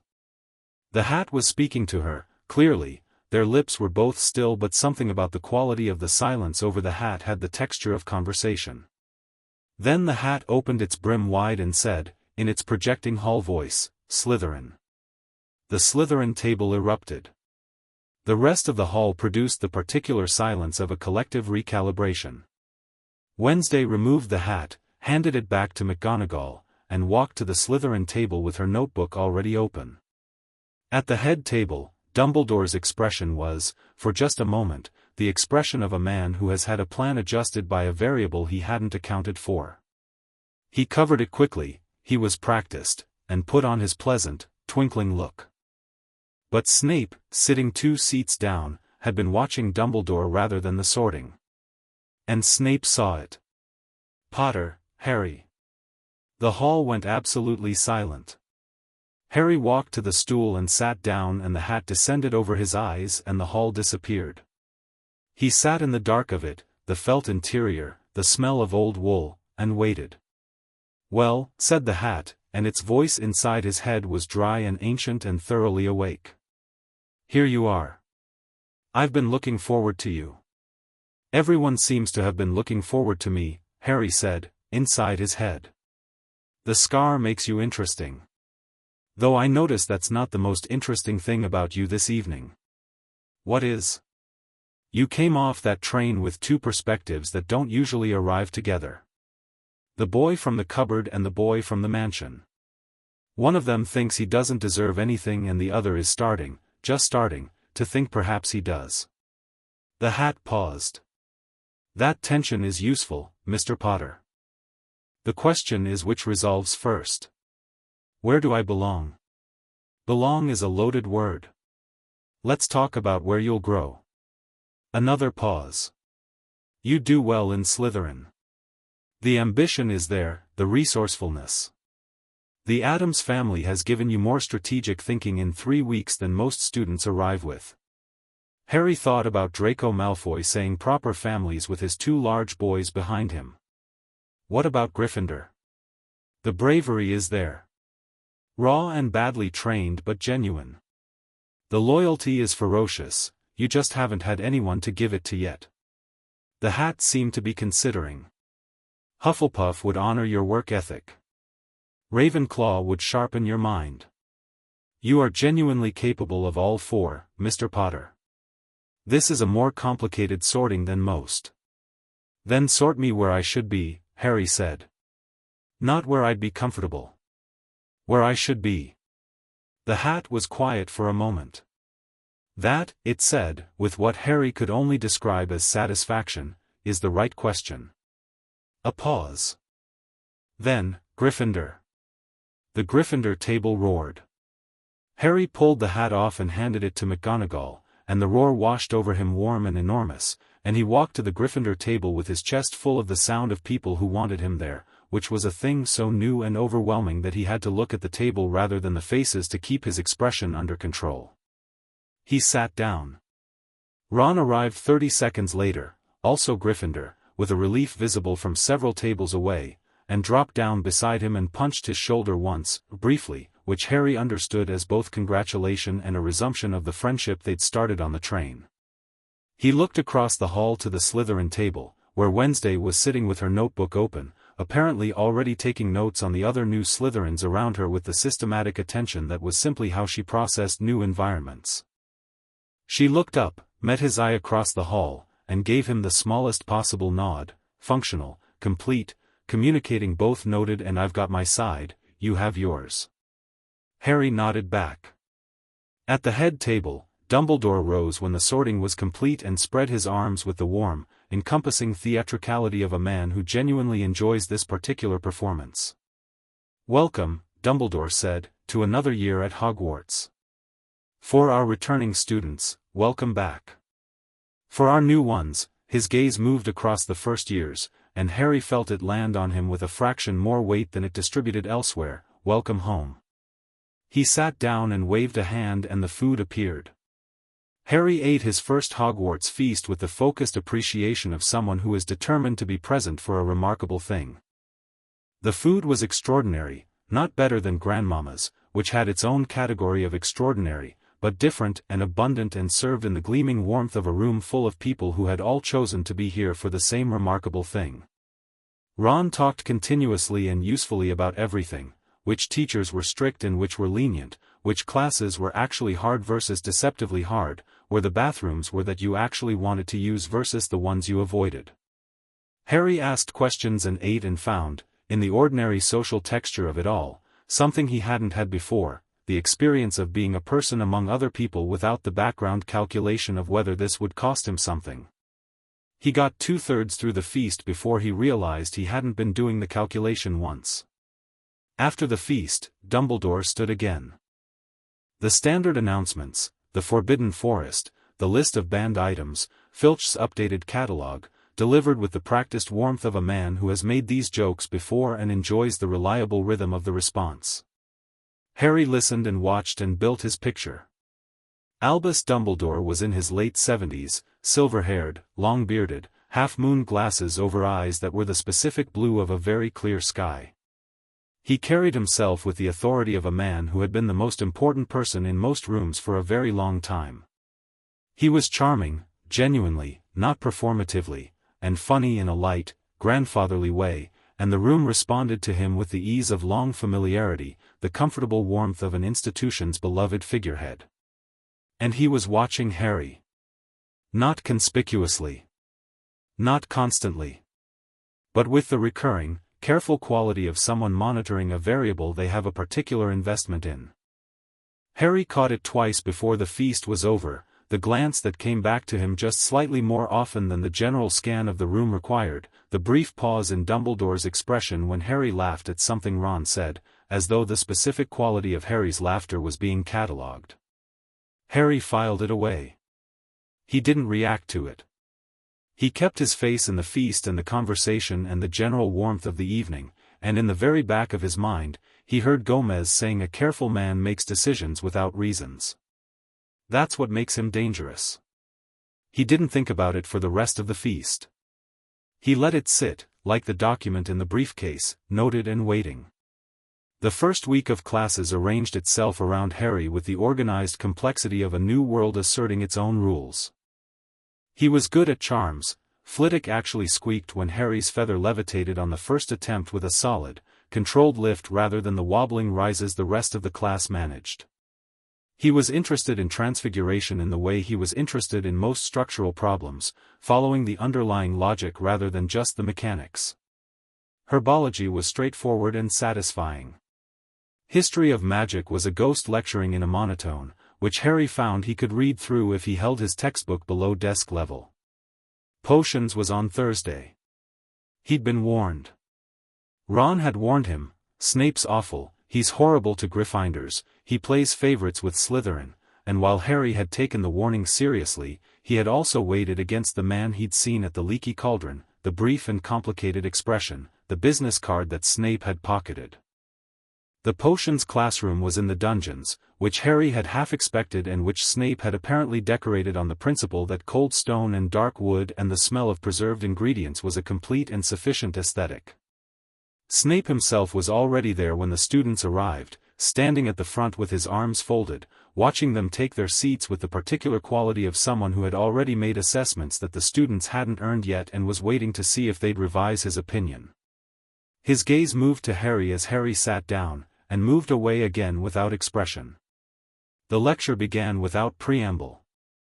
No welcome, no pleasantries, just Snape moving into the subject with the compact efficiency of someone who considered orientation a waste of time that could be used for actual instruction.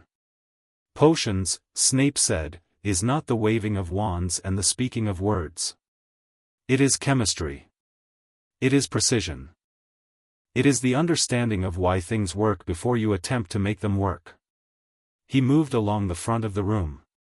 I will not teach you to follow recipes. I will teach you to understand the underlying logic well enough to construct the recipe yourself. This distinction, he said, pausing, separates the competent from the useless. He began asking questions.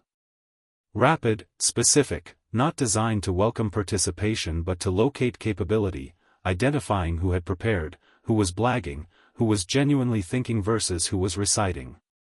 He got to Harry Potter. Snape stopped in front of his desk. What would I get if I added powdered root of asphodel to an infusion of wormwood? Harry had read the chapter. He'd read beyond the chapter, actually, into the supplementary notes at the back of the textbook that most first years wouldn't touch for months, because he was constitutionally incapable of stopping at the edge of a subject.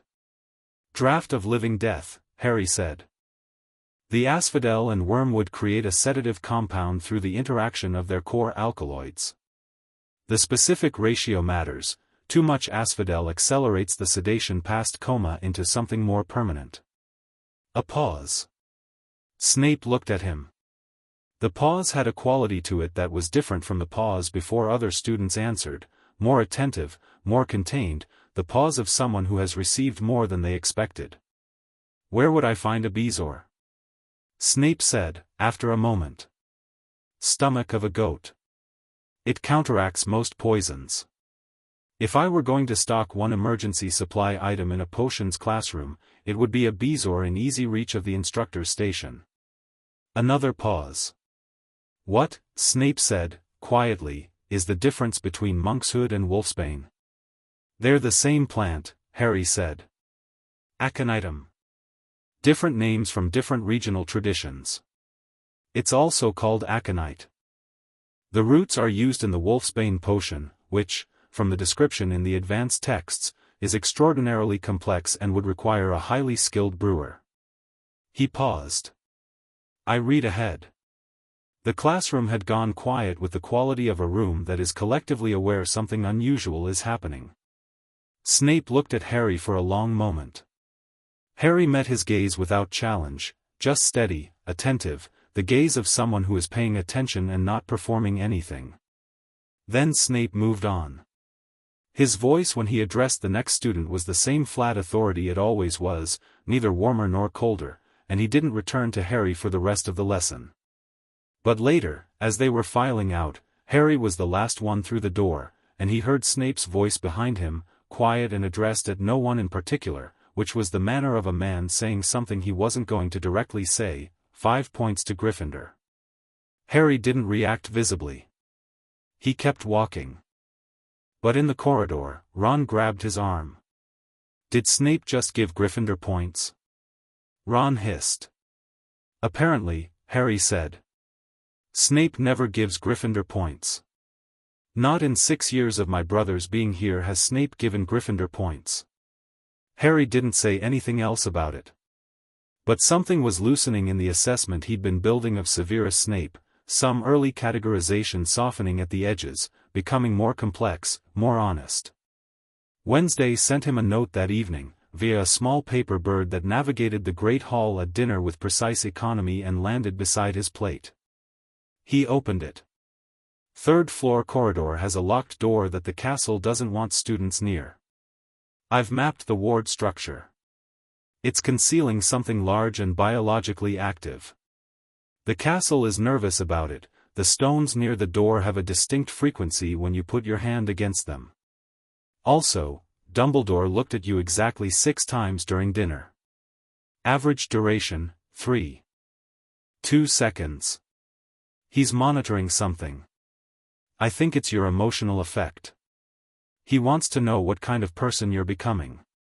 Be careful what you show him. WPS Slytherin is exactly as I expected, ambitious, strategic, and deeply insecure in ways they've learned to weaponize. It's manageable. Harry folded the note and put it in his pocket. He looked to the Slytherin table, where Wednesday was sitting with a first-year girl on her left and 2 second-year boys across from her who had clearly decided she was interesting enough to bother with, which was Wednesday's usual social trajectory. People orbited her once they worked out that her attention, when given, was absolute. She didn't look up from her current conversation. She didn't need to. He pulled out parchment and wrote back, noted on all counts. The potions teacher might be more complicated than I thought. Also, I think I need to write to Dad about the third floor corridor. If it's something biological and large, I'd rather he know before it becomes relevant. He said pulled levers leave traces. Maybe this is one of the levers. He paused. Added, how are the Slytherins with you? The bird flew across the hall and returned in 4 minutes. Cautious. 2 of them researched my family before term. They're being respectful in the specific way people are respectful when they're not sure what you're capable of. I find it efficient. Write to your father about the corridor. He'll want to know. Harry wrote to Gomez that night, at the small desk in the Gryffindor boys' dormitory with Hedwig watching him from her perch with imperial patience. He described the corridor, the ward structure Wednesday had identified, the biological something behind the locked door. He described Dumbledore's attention at dinner.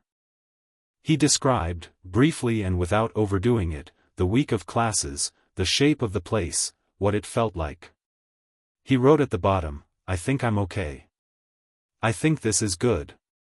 I keep having to remind myself that good things don't necessarily cost something.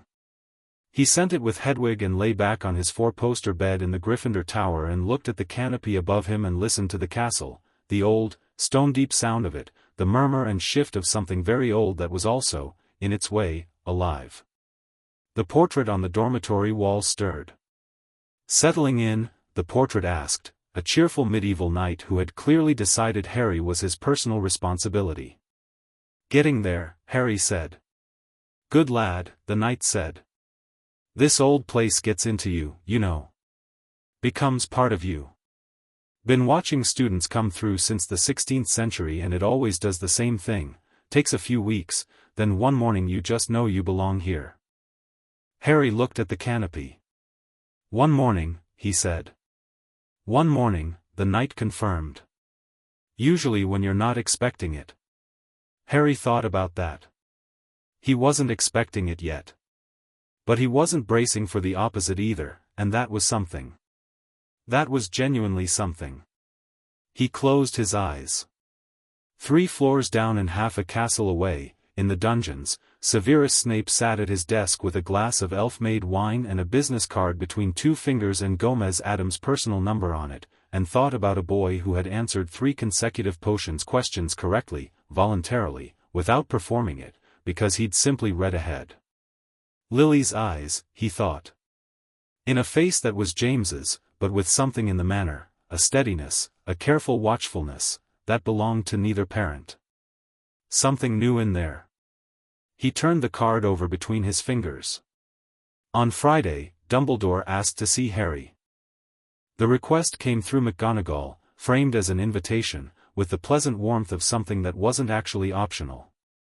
Harry went to the headmaster's office with his face set to neutral and his thoughts set to what does he want to know and what do I want him to know, a distinction Wednesday had drawn for him on the train. The office was circular and full of silver instruments that made small sounds and things in portrait frames that watched him arrive with concentrated interest. Dumbledore was behind his desk in the warm light of many candles, his glasses on, his silver beard arranged, his eyes doing the twinkling thing that Harry was now calibrated to identify as performance-adjacent. "Harry," Dumbledore said, with warm grandpaternal pleasure. "Sit, please." "Lemon drop?" "No, thank you," Harry said, sitting.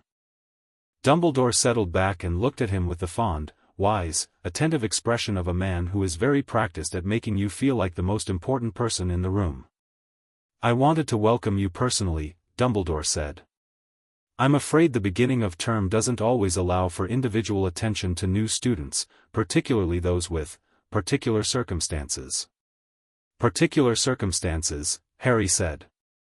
"You've had an unusual summer," Dumbledore said, and his voice carried the specific gentleness of someone approaching a subject from the side. "A significant change in your living arrangements. I understand you've been taken in by the Addams family." "They adopted me," Harry said. The word adopted was a new one. Gomez had used it first, formally, the previous week, when Harry had asked what the legal process was called. He used it now with the precision of something that had a specific meaning. Dumbledore's expression adjusted fractionally. "I see. I confess I wasn't aware that the process had been formalized." "My father files things quickly," Harry said. "He's efficient." Dumbledore looked at Harry with the careful attention of a man revising his model of a situation. He had expected, Harry suspected, something different, something more uncertain, more deferential, a boy still finding his footing. What he found instead was a boy sitting straight in the chair with his hands in his lap and his green eyes direct, neither aggressive nor anxious, just present. "I wanted to speak with you," Dumbledore said, pivoting with the smooth ease of long practice, "about Hogwarts. About your safety here. You have been placed, I believe, with a great deal on your shoulders. The magical world knows your name, and with that comes both recognition and expectation, and I want you to know that within these walls, I consider your well-being my personal responsibility." He said this with complete, warm sincerity, and every word of it was entirely true, and Harry had the specific experience of hearing something genuine that was also, simultaneously, something dangerous. "That's kind of you," Harry said. "I hope that if you ever have questions, about your past, about your parents, about the circumstances of that night 10 years ago, you'll come to me. I knew your parents well." "I'd like that," Harry said. "I do have questions. About that night. About after." He kept his voice even, warm even, meeting Dumbledore's warmth with something that matched its surface. "Who made the decision to place me with my aunt and uncle?" A pause. "Small, controlled, almost invisible." "Those decisions were made collaboratively," Dumbledore said, "by several people with your best interests at heart. The situation at the time was, the wizarding world was in considerable turmoil. Hard choices were necessary." "Of course," Harry said. "Your mother's blood," Dumbledore said, "provided you with a protection while you remained at your aunt's home. A profound magical protection, rooted in the sacrificial magic of her death. It was the safest place for you." Harry looked at Dumbledore with his steady green eyes and thought about the guardianship document and the redacted witness and the signature in Gomez's briefcase. He thought about Gomez saying, "Careful people create chaos on purpose." "That makes sense," Harry said. And then, lightly, genuinely curious, did that protection require me to live in the cupboard? A beat. I beg your pardon? Dumbledore said. The blood protection. Was it specifically dependent on where in the house I slept, or just on being in the house? He tilted his head. I'm curious about the mechanics.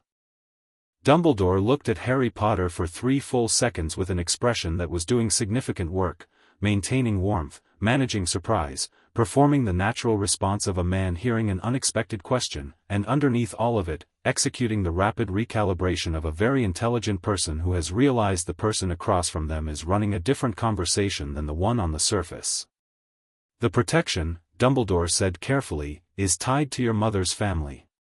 Your aunt's house. The specific arrangements within the house were not within my purview. Understood, Harry said pleasantly. He stood.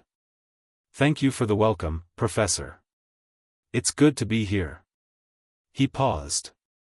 I'll let my father know we spoke. He'll be pleased. He headed for the door. Harry, Dumbledore said. Harry stopped. Turned. Dumbledore was looking at him with an expression that had lost some of its warm performance, not hostile, not calculating, but something more honest, something assessing from a different angle. You are very like your father, Dumbledore said. And then, more quietly, with something that was almost genuine, and your mother. Harry looked at him. I hope so, Harry said. Good night, Professor. He went downstairs with his hands in his pockets and his thoughts running at full speed, and by the time he reached the Gryffindor common room he had the letter to Gomez already composed in his head, every word of it. Chapter 5, The Case of Addams vs. Dumbledore, and the Ministry, and everyone else. The owl arrived during Transfiguration.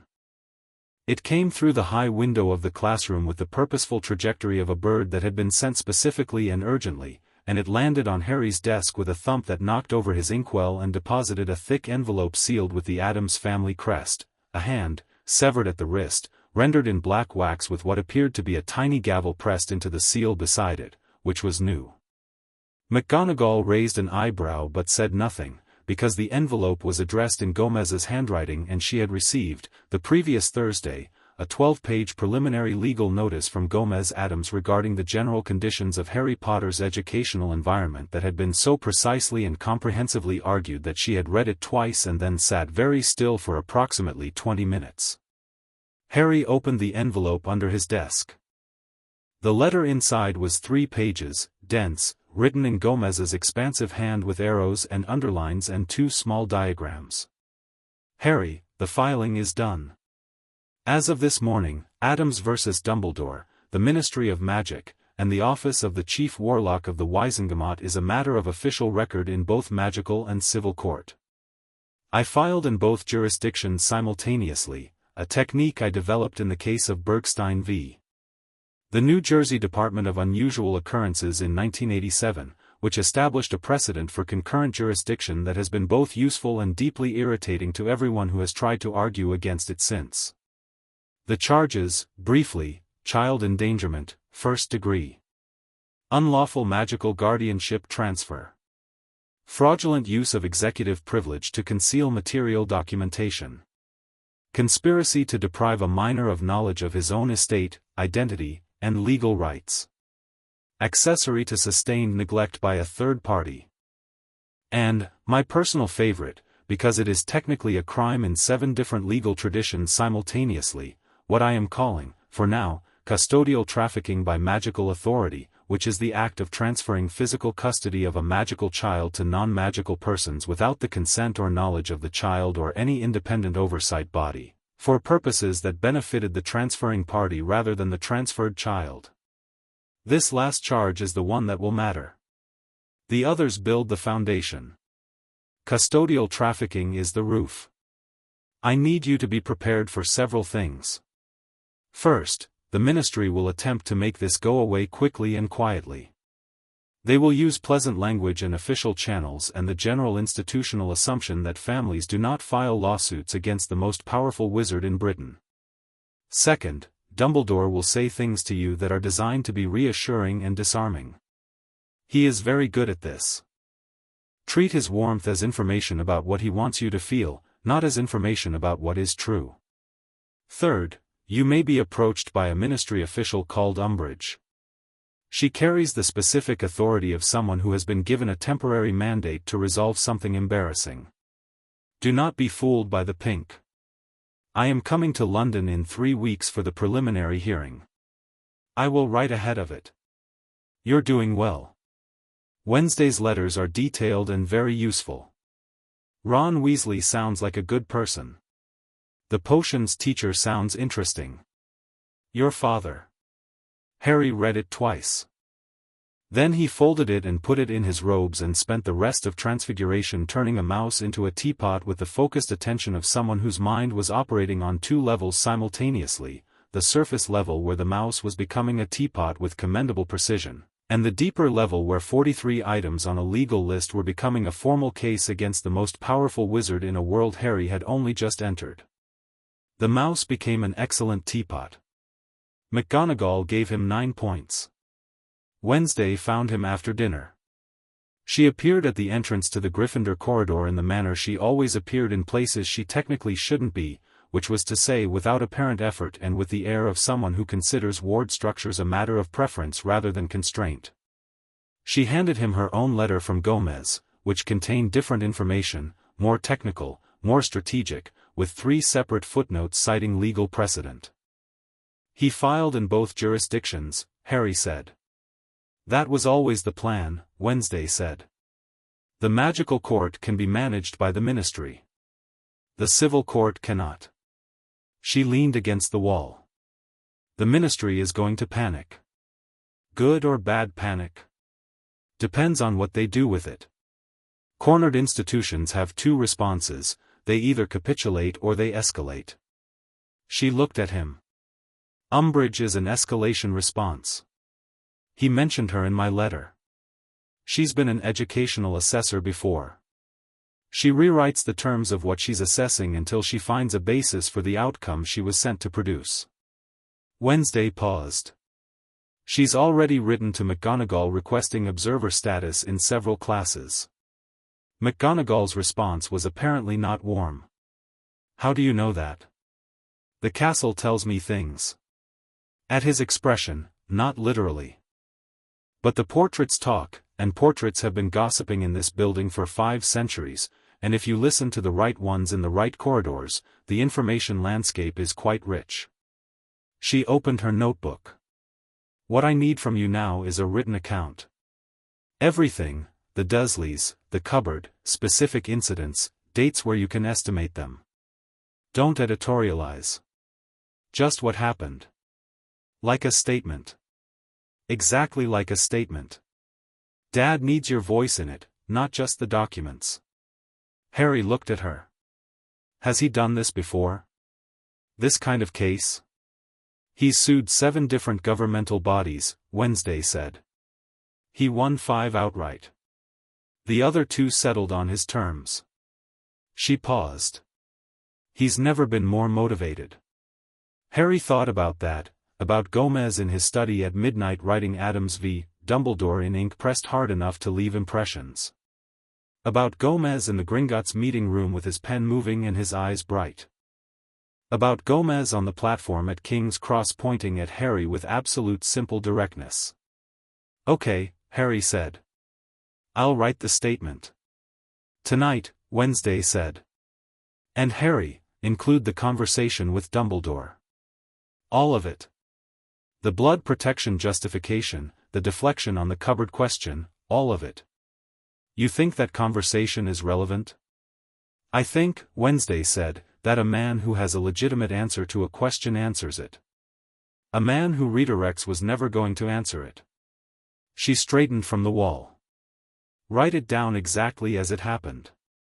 My father reads conversations like crime scenes. She left. Harry went to write. 3 weeks moved quickly at Hogwarts, which Harry had been told by every returning student was a property of the school itself. Time behaved differently inside the castle, compressed by the density of things happening, so that a fortnight felt like a week and a month felt like no time at all. He was finding his shape in it, the morning run he'd started because the castle's grounds in the early grey were extraordinary and because movement helped him think, the charmed study group Ron had pulled him into that was mostly Ron asking questions and Harry explaining concepts while Hermione Granger, a Gryffindor girl who had arrived at Hogwarts already equipped with a comprehensive knowledge base and the organizational instinct of a military planner, refined the explanations and made notes.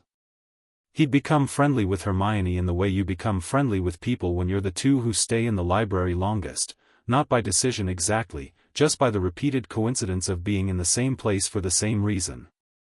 She was relentless and occasionally exhausting and very funny when she wasn't performing academic excellence, which she sometimes forgot to do, and Harry liked her a great deal. She knew about the lawsuit.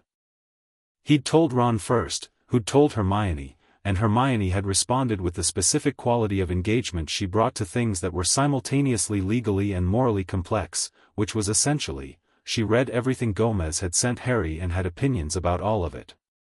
The concurrent jurisdiction filing is brilliant, she said, the night before Gomez was due in London, the three of them in the library with the lawsuit documentation spread between their homework. Completely unprecedented in wizarding law. I looked it up. There's no mechanism to dismiss it on jurisdictional grounds because both filings are independently valid. My dad specialized in finding gaps, Harry said. He didn't find a gap, Hermione said. There wasn't a gap. He built a bridge between two separate legal systems and filed from both ends at once. She looked at one of the documents. The custodial trafficking charge is the one I'd be worried about if I were Dumbledore. Why specifically? Ron asked, from behind his charms essay. Because it doesn't require proof of malicious intent, Hermione said. Only proof of unilateral action that benefited the acting party at the minor's expense. And Gomez Addams has Dumbledore's signature on the original transfer. He has Gringotts' documentation of the redaction. He has Harry's medical and developmental records from the Muggle system which show a 10-year pattern of. She paused, glancing at Harry. Just say it, Harry said. Neglect, Hermione said, directly. The records show neglect. Your Muggle school records are, Harry, your teachers documented concerns 12 separate times and nobody acted on them. That's evidence of systemic failure, not just individual failure, and it names the Dursleys and by extension whoever put you there. Harry looked at the documents. He'd read his own school records when Gomez had sent copies. It had been a strange experience, seeing his own childhood described in the clinical language of concerned professionals who had noticed and noted and passed on and found nothing changed. A Mrs. Carmichael in Year 3 who had written student appears chronically underweight and shows signs of anxiety in the home environment, recommend welfare referral. A welfare referral that had apparently been filed and then mysteriously lost. The welfare referral disappearing, Harry said. That's on the list? Item 38, Hermione said, who had memorized the list. Right. Harry sat back. What does Dumbledore actually say? In his defense. Nobody knows yet, Hermione said. He hasn't filed his response. He will, Harry said. And whatever it is, it'll make sense. That's what worries me. Gomez arrived in London on a Wednesday, which Wednesday pointed out was satisfying from a nomenclature standpoint. He was staying at a hotel in Diagon Alley that had seen better decades but that Gomez had booked for the specific reason that it was 3 minutes from the Ministry's magical legal offices and attached to a building that the magical legal establishment used for preliminary hearings. He'd sent Harry and Wednesday a time and a location, with the added instruction that they were expected to attend the preliminary hearing as observers, which McGonagall had approved with the brisk efficiency of a woman who had read the 12-page legal notice and developed a fairly clear picture of which direction this was going. Harry and Wednesday left the castle at 7 in the morning with a signed permission from McGonagall, travelled by Floo from the teacher's study, a method of travel Harry still approached with the specific wariness of someone who had been a spark in a fireplace and was not fully reconciled with the experience, and arrived at the hotel lobby at 7:45. Gomez was already in the lobby. He was in his most aggressively excellent suit, charcoal, chalk stripe, with a pocket square the color of dried blood and cufflinks that were, on close inspection, tiny silver gavels, and he was standing with Morticia, who had come with him, which Harry hadn't expected and which made something in his chest do the settling thing. She was in black, she was always in black, and she was holding a folio of documents with the composed efficiency of someone who had spent the last 3 weeks being useful and was going to continue. Gomez saw them come through the flue and crossed the lobby in 4 strides and put a hand on each of their shoulders, brief and warm. "Good," he said. "You're here. Let me look at you." He did, the rapid, assessing look of a man checking that 2 things he cares about are intact. "Good," he said again, satisfied. "Wednesday, your letters have been indispensable. Harry, your statement was exactly what I needed. Your conversation with Dumbledore is central to the opening argument." "What's the hearing today?" Harry asked. "Preliminary," Gomez said, moving them toward the hearing room with the organized forward momentum that was his natural mode in legal contexts. They set the terms, file the responses, establish the timeline. Dumbledore will have representation. I'm told it's Bartemius Crouch, who is competent and political and has never faced concurrent jurisdiction before, which is my advantage." He paused. "The ministry will also have representation. I expect they will attempt to have the civil case dismissed before it becomes public knowledge. I will disappoint them." "What do we do?" Wednesday asked. "Observe," Gomez said. "And remember everything." The preliminary hearing was held in a narrow, wood-paneled room in the administrative wing of the ministry's London offices, reached through a door off Diagon Alley that you could only find if you already knew it was there, which Harry noted as a design choice that said something about how the magical legal system thought about accessibility. There were 8 people in the room. Gomez and Morticia at the plaintiff's table. A witch named Marchbanks who was apparently the presiding magistrate for concurrent jurisdiction cases, a category so rare she'd had to be retrieved from retirement for it. Bartemius Crouch Sr. at the defense table, silver-haired and precise, with 2 junior solicitors and a stack of files. A ministry representative named Fudge, round-faced, ministerially nervous, wearing a lime-green bowler hat that he kept adjusting, and beside Fudge, the person Harry had been warned about. Dolores Umbridge was small, toad-shaped, and wearing more pink than Harry had ever seen in a professional legal context. She had a clipboard and a pen and a smile that was the specific smile of a woman who has decided her pleasant manner is a weapon and doesn't understand why it keeps failing to wound the right people. And at the back of the room, in the chairs reserved for observers, Albus Dumbledore sat alone. He was not at the defense table. Harry noticed this immediately. Dumbledore was sitting in the observer section, as though he were here to watch rather than participate, which was either a legal strategy or a statement about how he expected this to go. His expression was the warm, patient, slightly weary expression of a man who expects to be reasonable and is prepared to wait for everyone else to get there. His eyes found Harry when Harry came in. Harry found a seat against the wall beside Wednesday and sat down and met Dumbledore's gaze for 1 second, level and unreadable, before looking at the front of the room. Dumbledore looked at him for a moment longer before looking away. Marchbanks, a stout, elderly witch with the bearing of someone who has been presiding over things since before most of the room was born, opened the session with the brisk efficiency of a woman who had no patience for ceremony and considerable patience for accuracy. "Addams versus Dumbledore, the Ministry of Magic, and the Office of the Chief Warlock," she said. "Concurrent civil and magical jurisdiction, filed under the 1834 Protocols and the 1996 Muggle Magical Family Rights Act. I will hear the preliminary claims, the defense's initial response, and the ministry's position on jurisdiction." She looked at both tables. "Mr. Addams. You filed. Begin." Gomez stood. He had never looked more himself than he looked in a courtroom. It was the environment he'd been built for, the specific combination of performance and precision, warmth and steel, the space where his theatrical instincts and his genuine legal brilliance occupied the same room and reinforced each other. He buttoned his jacket. He looked at Marchbanks. He began.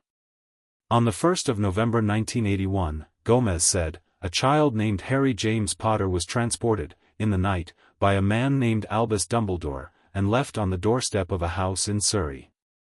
No court had ordered this placement. No independent welfare assessment had been conducted. The child's living relatives in the magical community, and there were several, I have the records, were not consulted. No guardian ad litem was appointed. The child had no legal representation. He was 11 months old. He paused, not for drama, for accuracy. This child then spent 10 years in that house, Gomez continued, sleeping in a cupboard under the stairs, wearing another child's discarded clothing, eating whatever remained after the other child had eaten, attending school on the understanding that the strange things that happened around him were shameful abnormalities rather than evidence of magical ability. He was told his parents died in a car accident. He was given no information about his magical heritage, his legal rights, his family vault, his name, or the world that had given him that name. He opened his file. Meanwhile, Albus Dumbledore, who placed this child, who signed the paperwork, who used his position as chief warlock to redact the witness record and seal it from independent review, continued to be, by every public measure, the greatest wizard in Britain. A champion of justice. A friend to the vulnerable. He set one document on the table between him and Marchbanks. I have Dumbledore's signature. I have the Gringotts certification. I have 10 years of the child's medical and educational records. And I have the child himself, who is sitting in the back of this room and who has given me a written statement describing, in his own words, what those 10 years felt like from the inside. Silence. I am not here today to argue that Albus Dumbledore is an evil man, Gomez said, his voice entirely even. I'm not sure that category is the useful one. What I will argue, and what I will prove, is that he made unilateral decisions about a child's life that he had no right to make, that he concealed those decisions from review, and that the child suffered specific and documented harm as a direct result. He sat down. That's the case. It's quite a simple one, actually. Marchbanks looked at the document. Then at Crouch. Crouch stood with the controlled efficiency of a man who has prepared for this and is not going to be stampeded. The plaintiff's characterization, Crouch said, while emotionally compelling, omits the context.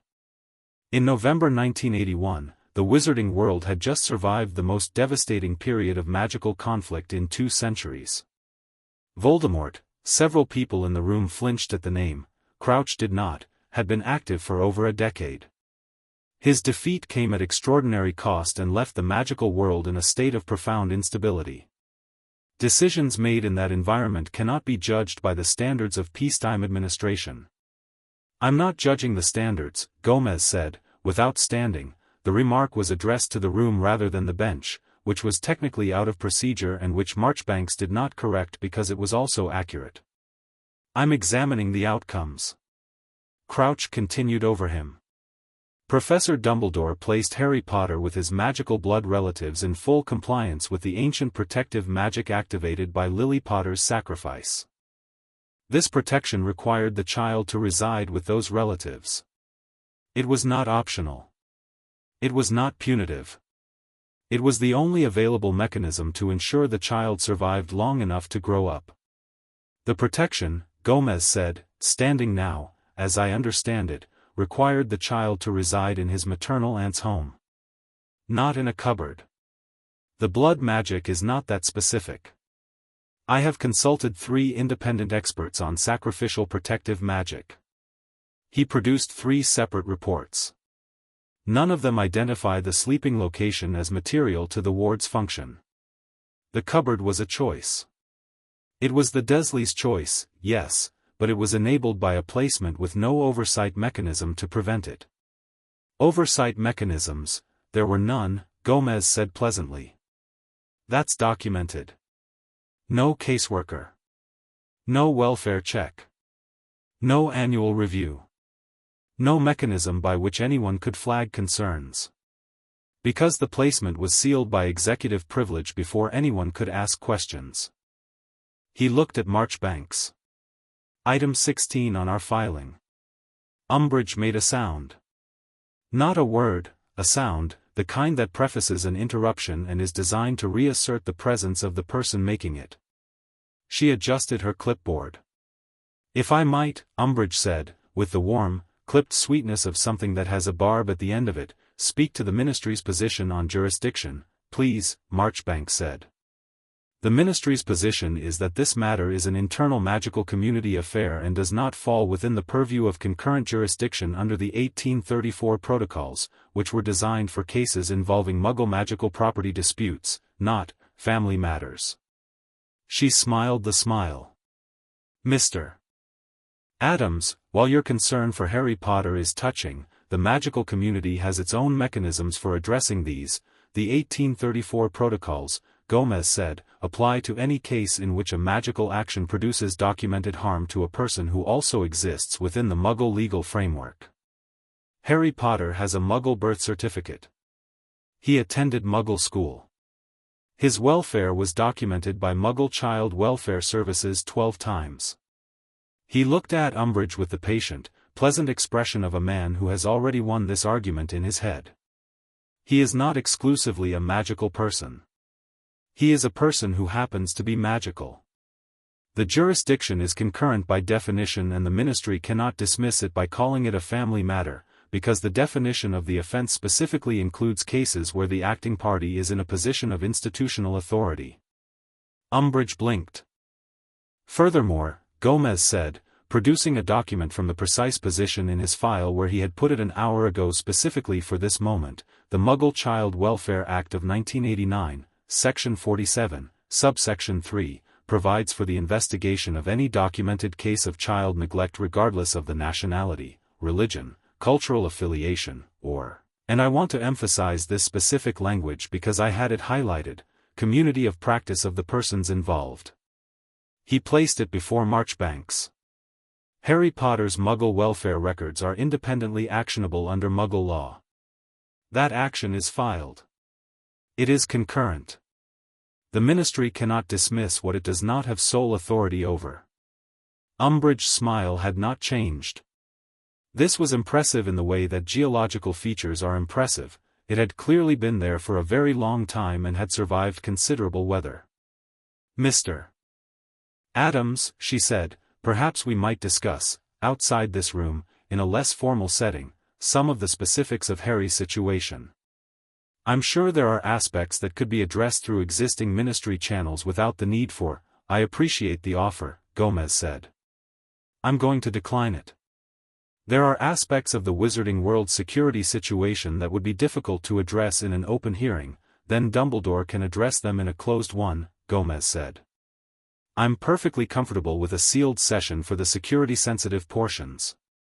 But the existence of a sealed session will itself be on record, because I will not allow the secrecy mechanism to be used to erase the charges, which is what happened the first time. Umbridge looked at him with the specific look of a woman recalibrating and finding the recalibration uncomfortable. You are, she said, with the first edge of genuine feeling under the pink exterior, being quite unreasonable. I'm being quite thorough, Gomez said. There's a difference. The hearing broke for lunch. Harry hadn't spoken once. He'd sat against the wall with Wednesday and watched Gomez operate with the total attention of someone watching a masterwork being performed in real time. He'd seen Crouch attempt 3 separate angles of approach and find each one anticipated and managed.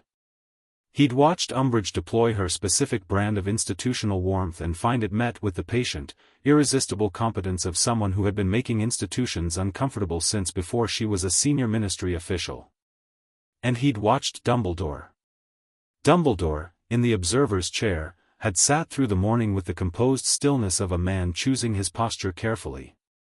He had listened to Gomez describe the placement, describe the cupboard, describe 10 years of documented harm, with an expression that was controlled and sober, and that only once, in the moment when Gomez had said the child himself, who is sitting in the back of this room, had shifted into something that was harder to name. Not guilt, exactly. Not defensiveness.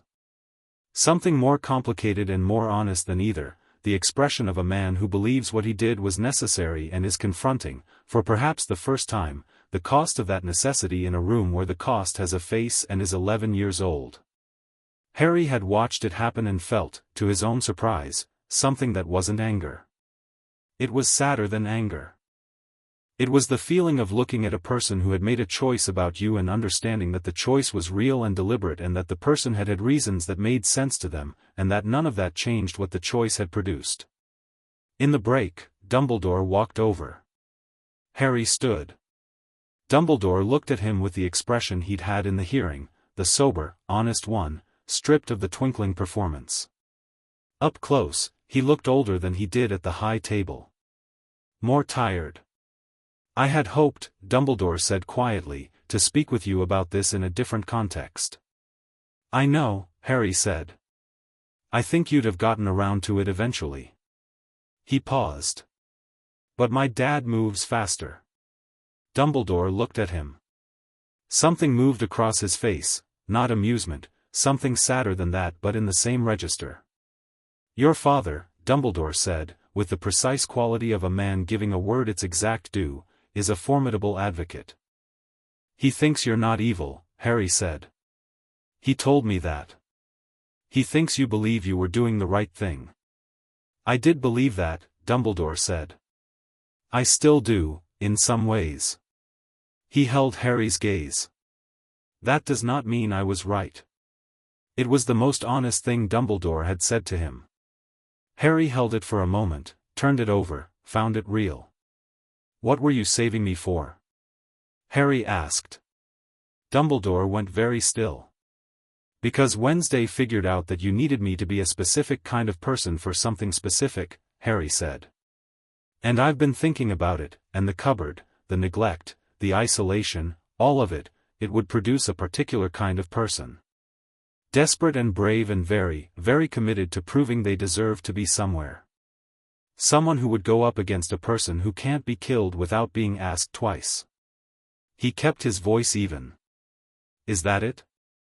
The silence between them was the most honest silence Harry had experienced with Dumbledore.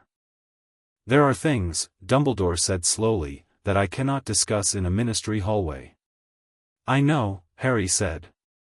"But we're going to discuss them somewhere. Under oath, probably." He paused. "My dad is very good at this. I'm telling you that not as a threat, just as information. He will find everything." Dumbledore looked at Harry for a long moment. "I know," Dumbledore said. Quietly. "I know he will." He turned and went back to his observer's chair. The afternoon session was different in quality, faster, more direct, the morning scene-setting done and the actual legal machinery engaging. Marchbanks had reviewed Gomez's documents over lunch with the focused efficiency of someone reading primary sources, and she returned with the specific alertness of a magistrate who has decided the case has merit and is now running the process rather than evaluating whether to. Crouch, across the table, had also done something during lunch. His effect had changed slightly, less aggressive, more conservative, the shift from offense to defense that experienced practitioners make when they've assessed the morning and revised their odds. Umbridge had brought reinforcements. 2 ministry solicitors Harry didn't recognize, both of whom had the harried look of people who'd been called back from lunch and briefed quickly. They sat beside her and spread their own documents and wrote things on parchment with the focused energy of people trying to be useful in a situation that was moving faster than expected. The afternoon session established 3 things that mattered. First, Marchbanks accepted concurrent jurisdiction. The ministry's objection was overruled in 4 sentences. Marchbanks cited Gomez's 1834 documentation, added 2 precedents he hadn't even cited because she'd thought of them herself, and moved on. Second, Dumbledore was formally named as the primary respondent, and Crouch filed the defense's opening position, necessity of action in a crisis context, the protective magic argument, the claim that oversight mechanisms in 1981 were insufficient to the circumstances and not within Dumbledore's individual responsibility to create. It was a competent defense. It was coherent. It was the defense of a careful man who had thought about this possibility. Third, and this was the moment that made the room go the particular quiet it had gone at one other point that morning, Marchbanks ruled that Harry Potter would be required to give testimony. Mr. Potter is the central subject of the claimed harm, Marchbanks said. His testimony is primary evidence. I'm ruling that the hearing will proceed to a full evidentiary session in 3 weeks. Mr. Potter will testify. I'll require both parties to submit their witness lists by Friday. Umbridge made a sound. I want to note, Umbridge said, with the specific sweetness of someone who is raising an objection they've already decided is reasonable regardless of the counterargument, that requiring an 11-year-old to testify in a legal proceeding about his own childhood trauma is, potentially harmful. The ministry has a responsibility to, the ministry, Gomez said, cutting across her with surgical precision, has a responsibility to the child that it demonstrably failed to exercise for 10 years. I don't think the ministry should be the one making arguments about Harry Potter's well-being. He paused. Harry has consented to testify. In writing. Witnessed and sealed.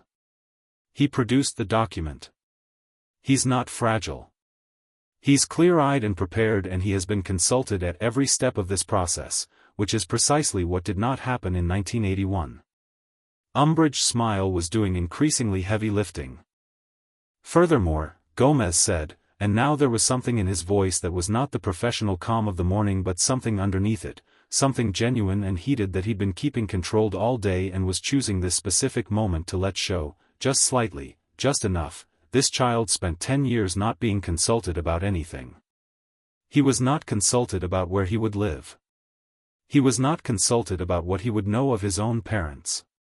He was not consulted about his own name, his own history, his own vault, his own identity. The very least we can offer him now is the right to speak. He looked at Marchbanks. That's all. Marchbanks looked at the room. The testimony will proceed, she said. We'll reconvene in 3 weeks. They walked out into Diagon Alley at 4 in the afternoon, the October light coming down through the crooked buildings at the angle that made everything look like the beginning of something. Gomez had his briefcase and his jacket and his walking stick, and he was moving with the compressed energy of a man at the end of a good day of work who is already thinking about the next one. Harry fell into step beside him. Well? Gomez asked. You were brilliant, Harry said.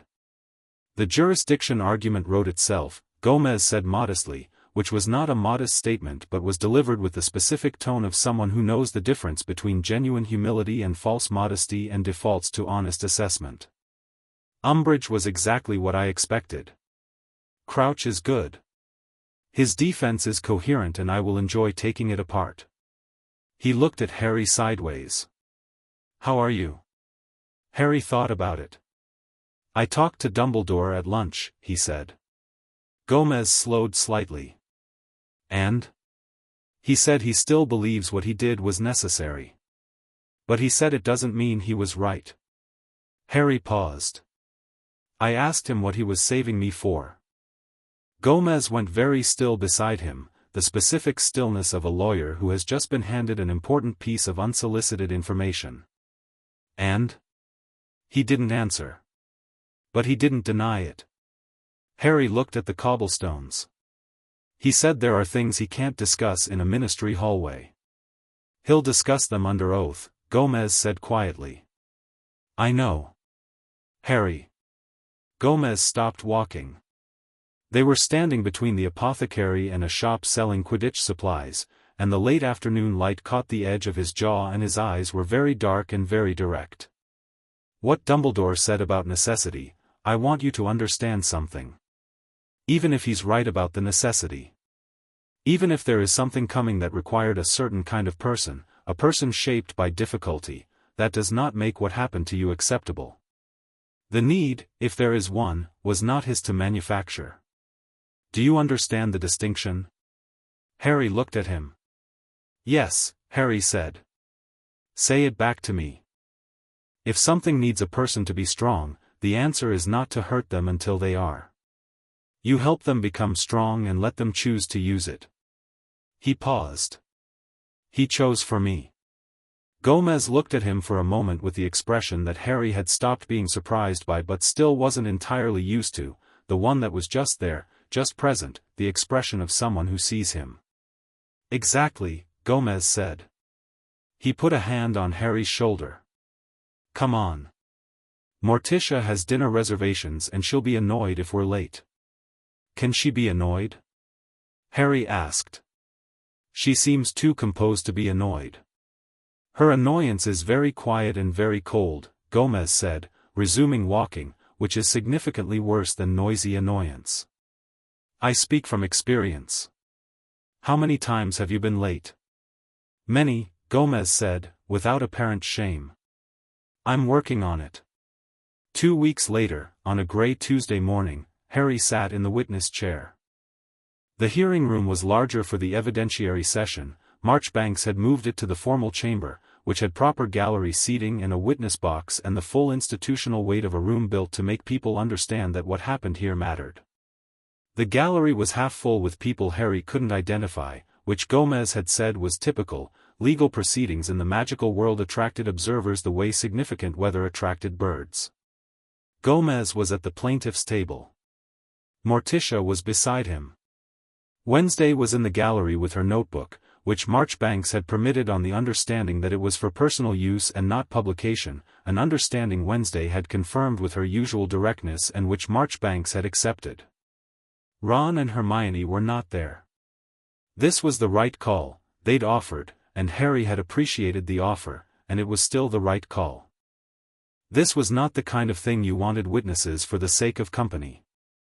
Dumbledore was at the defense table today, properly, beside Crouch. He was wearing the full regalia of his various titles, the robes of the Chief Warlock, the badges of his Order of Merlin. It was, Harry thought, either a deliberate display of authority or the choice of a man who put on his armor when he expected to need it.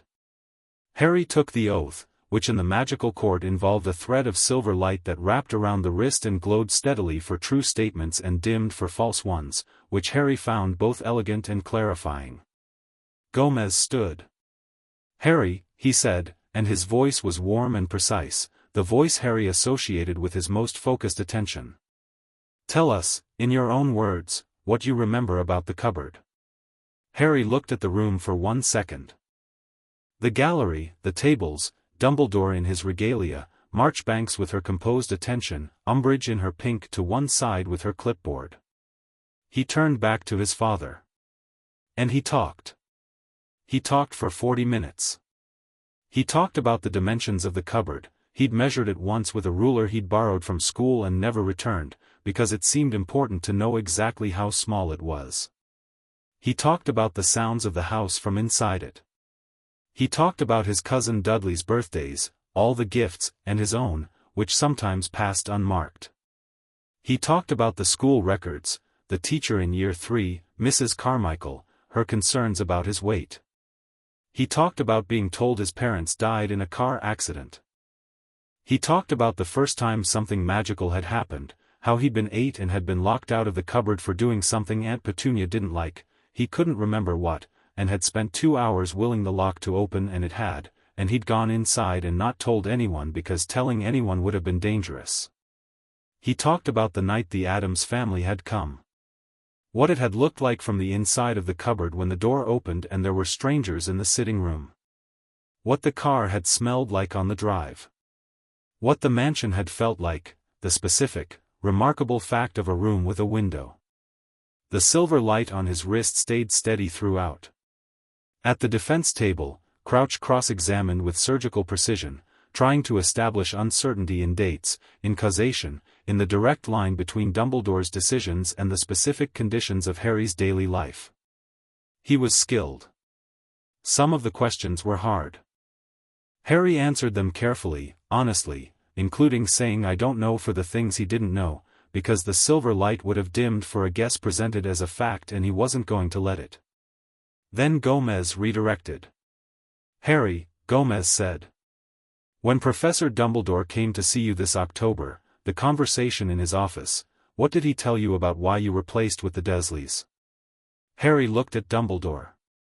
Dumbledore met his gaze with the same steady quality he always had, no performance now, no twinkle, just present and watching.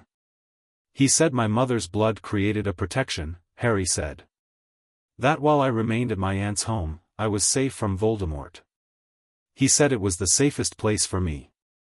Did he address the specific conditions of your living arrangement? I asked him if the blood protection required me to sleep in the cupboard specifically or just to be in the house. And what did he say? He said the arrangements within the house were not within his purview. The silver light held steady. A very specific quiet settled in the room. Did you believe him? Gomez asked. Crouch was on his feet. Objection, the witness's belief is not, I'll allow it, Marchbanks said. The witness's subjective assessment of the respondent's answer is relevant to the question of what information was communicated. Harry looked at the table for a moment. Then back up. I believe that he believed it, Harry said, carefully. That the cupboard genuinely wasn't something he'd thought about specifically. But I don't know if that makes it better. Someone decided I'd be safe there and that was the end of their thinking. What safe meant from the inside wasn't a question they asked. He paused. My dad says that not asking a question you should ask is a choice. It's a quieter choice than the ones that get documented, but it's still a choice. The silver light was steady. Gomez looked at the gallery for one brief moment. The look of a man who has made his point and intends to let it sit. Thank you, Harry, he said. Nothing further. The session broke at 3. Harry stepped down from the witness box and walked to the plaintiff's table on slightly unsteady legs, not emotional, exactly, just the specific depletion of 40 minutes of sustained honesty in a room full of people. Gomez met him at the edge of the table and put both hands on his shoulders and looked at him. That was excellent, Gomez said. Quiet, direct, not performance. Just accurate. I told the truth, Harry said. You told the truth well, Gomez said, which was a distinction and a meaningful one. There's a skill to it. You have it. Did it help? The case? Gomez looked at him with the honest eyes of a man who doesn't soften things. Yes, he said. The line about not asking the question you should ask, that will be in the summary arguments. I'm going to build from it. I got it from you, Harry said. I know, Gomez said. He let go of Harry's shoulders. He straightened his jacket. He looked at the table where Dumbledore was conferring quietly with Crouch, and for one moment, Gomez Addams' expression was not the professional or the theatrical or the parental, it was just a man looking at a situation and finding it, in its entirety, inadequate. All right, he said. Final session is in a week. Let's go eat something. They went. Wednesday was already ahead of them, her notebook closed for once, her crow absent, walking with the particular quality of someone who has been in a significant room and is processing it. Harry caught up with her in the corridor outside. She didn't say anything for a moment. Then, you were good in there. Thanks, Harry said. The question about the cupboard. She paused. Dumbledore's face when you asked it. He had an answer ready for most things.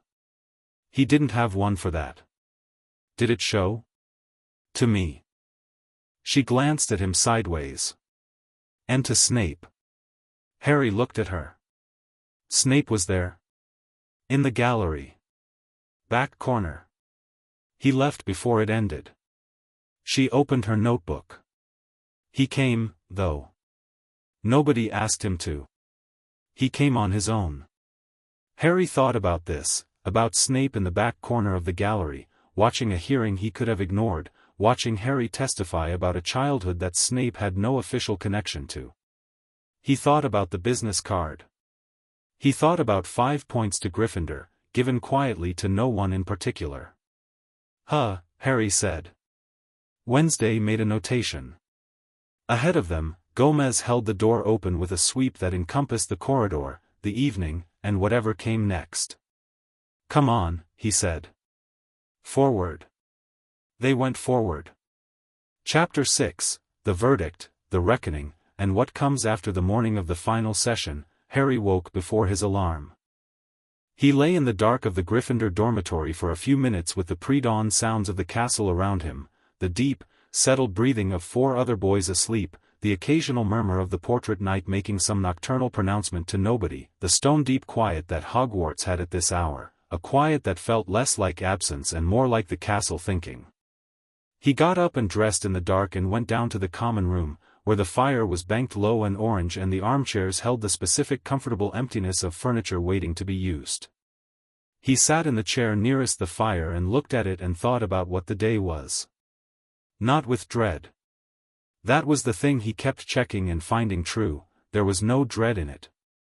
Something else, something adjacent to the feeling before a very important exam, but cleaner than that because the preparation was done and the material was known and what remained was just the execution of it. Gomez had sent a letter 3 days ago. It was short. 4 lines. The summary arguments are ready. Crouch is competent but his case has a structural problem and he knows it. Umbridge has been reassigned to the trial's external oversight, which she requested, which tells me she's been instructed to manage the outcome rather than contribute to it. This will not work. Sleep well. We're ready. Dad Harry had slept well. He held the coin Grandmama had given him, the one with the unrecognized face, heavy and old on its chain, and turned it in his fingers in the firelight and thought about Formidable. Thought about the starting point and the rest you built on top. Ron came down at 6:15, still half asleep and carrying both their Transfiguration essays as a gesture of solidarity that Harry found genuinely moving. You don't have to come, Harry said. I know, Ron said, dropping into the adjacent chair with the absolute physical certainty of someone who has made a decision and finds the conversation about it redundant. Hermione's meeting us at breakfast. She's made a timeline. Of course she has. It's color-coded. Ron paused. She's also made backup notes in case she needs to argue points with anyone in the gallery. She's not a party to the case. Try telling her that. Ron kicked his feet up on the footrest. Neville asked if he could come too. I said yes. Was that, yeah, Harry said. That's good. Ron looked at him for a moment, the frank, direct assessment of a boy who had become, over the previous 2 months, Harry's first actual friend, which was different from acquaintance or classmate or the careful functional relationships Harry had maintained at Privet Drive. Ron saw things about him that Harry hadn't shown on purpose, and he never did anything weird with the seeing, just absorbed it and went on. You ready? Ron asked. Yeah, Harry said. Good, Ron said, and went to get dressed. They traveled by flow from McGonagall's study at 8:30. McGonagall, who had filed her own written statement as a professional witness regarding the contents of Gomez's original legal notice and who had, in the interim, developed what could only be described as an institutional investment in the outcome, sent them off with the specific composed energy of a woman who has tidied her part of something and is waiting for the larger machinery to complete. Mr. Potter, she said, as they lined up for the grate. Harry turned. Whatever happens today, she said, you conducted yourself in that witness box with exceptional clarity and composure. She paused in the way of someone who normally keeps this kind of observation internal and is choosing, specifically, to say it. Your parents would have been proud. Harry held that for a moment. Set it somewhere safe. Thank you, Professor, he said. She nodded once, brisk, which was her version of warmth, and they went through the fire. The hearing chamber was full. Harry hadn't expected full, the previous session had been half occupied, and he'd assumed the final arguments would be attended by the same rotating cast of ministry officials and legal observers he'd seen before. But the chamber was at capacity this morning, every gallery seat taken, people standing in the back with the contained energy of a crowd that knows something significant is happening. The case had moved through the wizarding community's awareness in the way that significant things move, not in the profit, not yet, because the ministry had been managing the press coverage with aggressive discretion, but through the older, more reliable channels of professional legal gossip and the portrait network and the simple physics of a secret that involves enough people to stop being secret. Harry made his way to the front without looking at the gallery too carefully. He saw Ron and Hermione and Neville finding seats. He saw the back corner where Wednesday had said Snape had been 2 weeks ago, and looked at it, and found it occupied this time too, Snape, in his teaching robes, sitting with his arms folded and his expression set to its default of contained and watchful, and beside him, which was entirely unexpected, Minerva McGonagall, who had apparently followed them through a different flue and arrived early. They weren't sitting together in the way of people who had coordinated. They were sitting together in the way of people who had independently arrived at the same seat choice and found each other there and decided not to move. Harry looked at them for one moment. Then he went to the plaintiffs' section. Gomez was already there, standing beside the table, reviewing notes with the focused energy of a man in his element.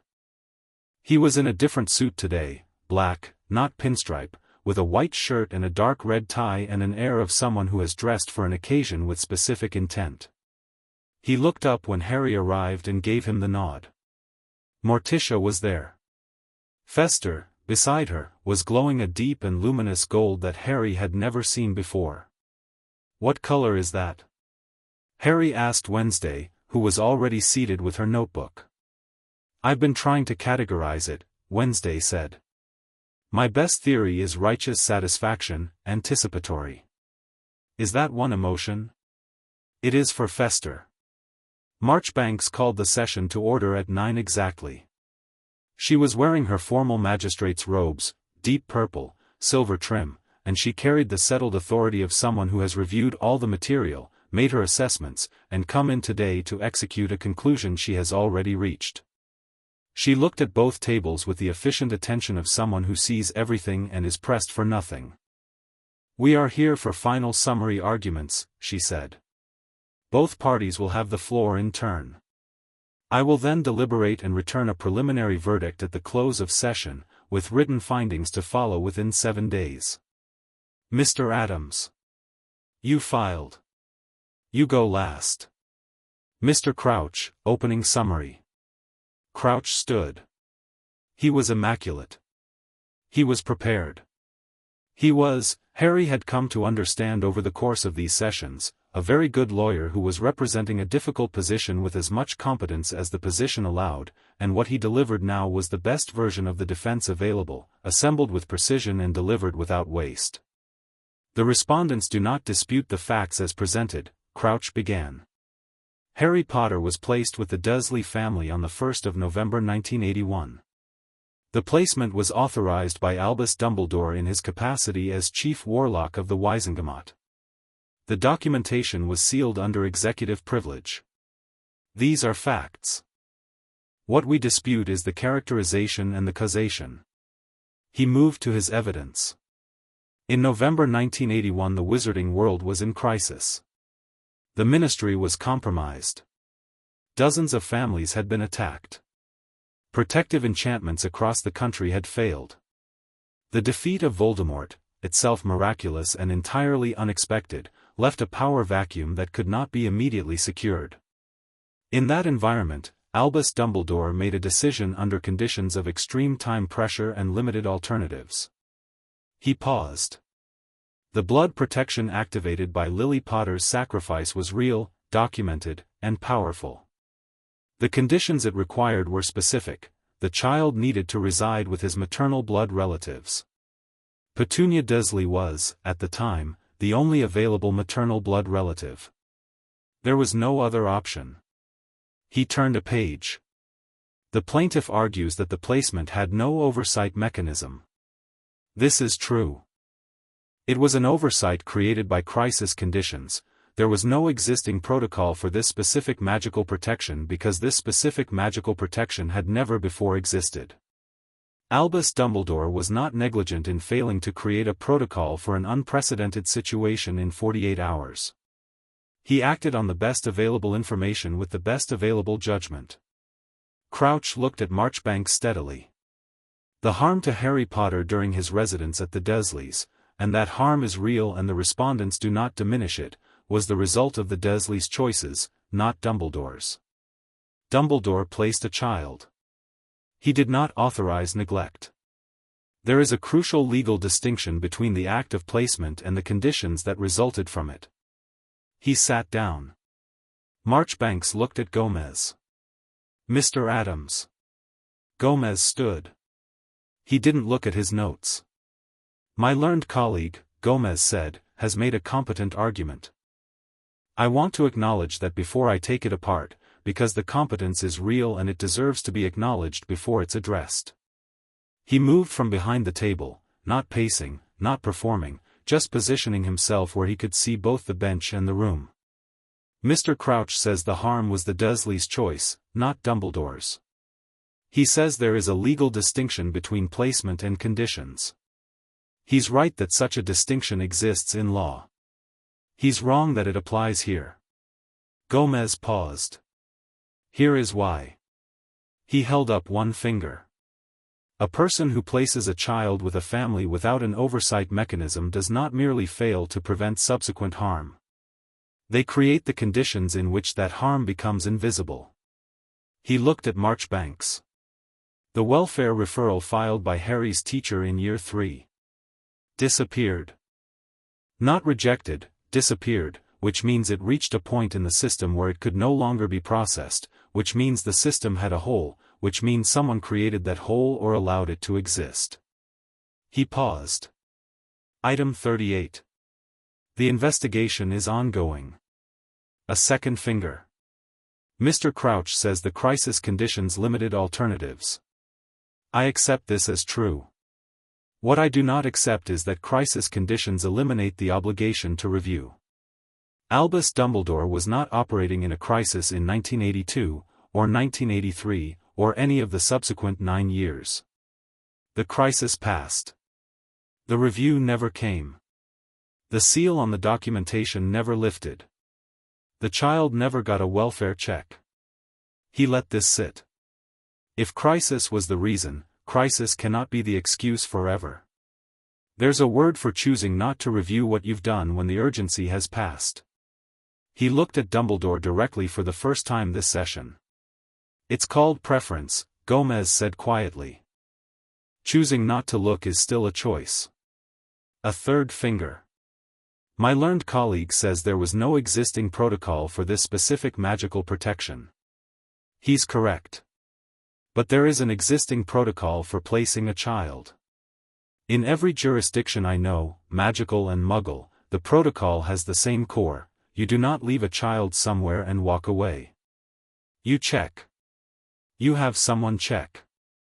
You create a mechanism for review, however improvised, however informal, appropriate to the crisis." He looked at the gallery briefly. "Albus Dumbledore wrote to Petunia Dursley once. Once. In a letter delivered by a magical means she couldn't respond to. After which the placement was sealed and the child was, for all practical purposes, invisible to the magical world for 10 years. He paused. "That is not a crisis response. That is a decision." He went back to the table. He picked up one document. "I want to return to the charge that this proceeding was framed around," Gomez said. "Custodial trafficking by magical authority. This charge exists, I will be direct, because I constructed it from existing legal frameworks because the specific offense had no name. That is not a weakness in the charge. That is an indictment of the fact that it had never been tried. The substance of the charge is this: a person in a position of magical authority transferred custody of a child to third parties, sealed the documentation, prevented independent review, and maintained the placement because it served purposes other than the child's well-being." He set the document down. "The purposes it served," Gomez said, and his voice was quieter now, more careful, the voice he used when he was saying the most important thing, were Albus Dumbledore's purposes. Whatever those purposes are, and I note for the record that when my client asked Dumbledore directly what he was being saved for, Dumbledore did not deny the premise: they were not Harry's. They were not the Dursleys. They were not the ministries, who knew nothing about this placement until I filed the case." He looked at Marchbanks. "The child was used. That's the simple version. Every legal framework we have, every one, says you do not use a child. You do not construct a life designed to produce a particular kind of person for your particular purposes without that person's knowledge or consent. That is true whether the purpose is malicious or whether you genuinely believe it's for the greater good. He paused. The greater good is not a defense. It is a reason. Reasons and defenses are different things. He sat down. The room was very quiet. Marchbanks made a note. She looked at both tables. She looked at the gallery. I will deliberate, she said. Court will recess. The recess lasted 45 minutes, which was either fast or slow depending on who you asked. Ron and Hermione found Harry in the corridor outside the chamber. Hermione had her notes and the specific expression of someone physically restraining herself from outlining the probable verdict, which Harry appreciated. Ron just handed him a chocolate bar and sat down on the bench beside him. Fester appeared from the direction of the ministry's atrium, glowing his anticipatory gold, and sat on Harry's other side with the comfortable presence of a man who doesn't need to talk to be useful. Uncle Fester, Harry said. Fester said. Thank you for coming. You didn't have to. Fester looked at him with the direct, simple warmth that was his particular mode. Your family, he said. We come to family things. He produced a cheese sandwich from somewhere in his coat. Hungry? Harry took half the sandwich. They sat in the ministry corridor in the middle of a Tuesday morning, Harry and Fester and Ron and Hermione, eating cheese sandwiches and waiting for a verdict on the question of what had been done to the first 11 years of Harry's life, and it was, in its way, one of the more grounding experiences Harry had had since this whole thing started, the simple physical fact of people sitting with him, present and unhurried, not making it into anything more than it already was. Wednesday came out of the chamber and found them. Snape left, she said. Again? Harry asked. Before the recess ended. He's done it both sessions. She sat beside Hermione and opened her notebook. I think he's not ready to be seen here officially. But he keeps coming, Ron said. Yes, Wednesday said. Why? Hermione asked. Wednesday looked at her notes for a moment. Then she said something Harry hadn't expected, because he loved Harry's mother. I think he's here because she'd have wanted someone here who knew her. She said it without sentimentality, just accuracy. And he's not ready to be that person publicly. But he can't quite stay away. Harry sat with this. The corridor was cool and grey, and somewhere in a chamber off it, a magistrate was making a decision about his life.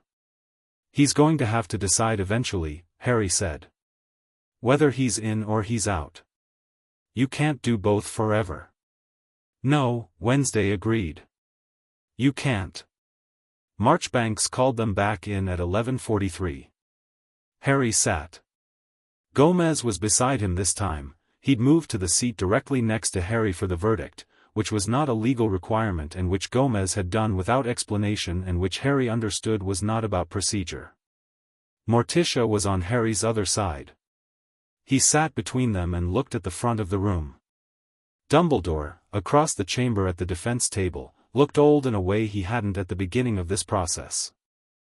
Not diminished, his presence in the room was still considerable, the weight of a life lived entirely at the center of things, but something in the bearing had changed, some of the ease gone out of it, the ease of a man who has been certain for a very long time and has found the certainty being examined from angles he hadn't constructed it to withstand. He was looking at Harry. Harry looked back. Then Marchbanks began, and Harry looked at her. I will deliver my preliminary findings and verdict, Marchbanks said, without preamble, which was her way. Written findings to follow in 7 days as stated. Both parties are to remain available for any required clarification or supplementary proceedings within that period. She opened her document. On the charge of child endangerment by unlawful placement, I find for the plaintiff. The placement of Harry Potter with the Dursley family without independent welfare assessment, in the absence of a notified guardian ad litem, and without any established review mechanism constitutes endangerment under both magical and civil standards. The protective magic argument is noted and accepted as the motivation for the placement, not as a defense of the method of placement. Motivation and method are separate questions and have been conflated in the defense's argument throughout. Endangerment, sustained. A sound from the gallery. Not loud. The specific sound of a room processing something. On the charge of fraudulent use of executive privilege, I find for the plaintiff. The use of the Chief Warlock's executive privilege to seal the witness record of a welfare decision is not within the sanctioned purpose of that privilege, which exists for national security and active conflict documentation. The sealing prevented review of an administrative decision involving a child. This is an abuse of process. Sustained. Crouch was writing notes rapidly. Dumbledore's expression had not changed. On the charge of conspiracy to deprive a minor of knowledge of his estate, identity, and legal rights, I find for the plaintiff, partially. The failure to inform Harry Potter of his Gringotts vault and his family history cannot be attributed solely to Dumbledore. The Dursleys share responsibility for the daily execution of this ignorance. However, the systematic non-disclosure, the decision not to communicate with the child about the magical world as he approached school age, and the sealing of his records from the magical guardian system, which would normally have flagged a child approaching 11 without magical contact, indicates coordinated non-disclosure. Sustained in part. She turned a page. On the charge of custodial trafficking by magical authority. The room went absolutely still. This charge is novel, Marchbank said. Mr. Addams constructed it from existing frameworks because no precise precedent existed, which I have noted is not a weakness in the charge. My findings on this charge are as follows. She looked up from the document. The substance of the charge is that Albus Dumbledore transferred custody of a child using the authority of his office in a manner that served purposes other than the child's welfare, and that those purposes were held and maintained by the transferring party without the knowledge or consent of the child or any independent review body. She paused. The plaintiff asked, and the respondent under direct questioning did not deny, that the placement was designed to produce a particular kind of person, a person shaped by difficulty, by isolation, by the specific experience of marginality and longing, for purposes related to a future conflict. The respondent offered no alternative explanation for why a review mechanism was never established, why the child was kept ignorant of his identity and resources, and why the seal on the documentation was never lifted when the crisis that purportedly necessitated it had passed. She looked at Dumbledore. The absence of a denial, combined with the documented pattern of decisions, leads me to the following finding: I cannot, on the current evidence, establish beyond the evidentiary threshold that the placement was made with the explicit purpose of producing a specific type of person. What I can establish, and do establish, is that the placement was made for purposes that included considerations beyond the child's welfare, that these purposes were held by the respondent and not disclosed to any oversight body, and that the respondent used his institutional authority to prevent review. This is sufficient to sustain the charge in modified form. She paused. Custodial trafficking by magical authority, sustained, modified to reflect the evidentiary threshold achieved. She set down the document. Remedies, she said. The court orders the following. First, the formal and irrevocable recognition of the Addams family's guardianship of Harry Potter, to be registered with the Wisengamot, the Ministry of Magic, and the Muggle Civil Record. Second, the unsealing and full public disclosure of the original guardianship transfer documentation and all related sealed records. Third, a formal inquiry into the disappearance of the welfare referral filed in Harry Potter's third year of Muggle schooling, to be conducted by an independent body not appointed by the Ministry. Fourth, a review of the Chief Warlock's executive privilege provisions to establish clear boundaries on its application to administrative welfare decisions. She looked at both tables.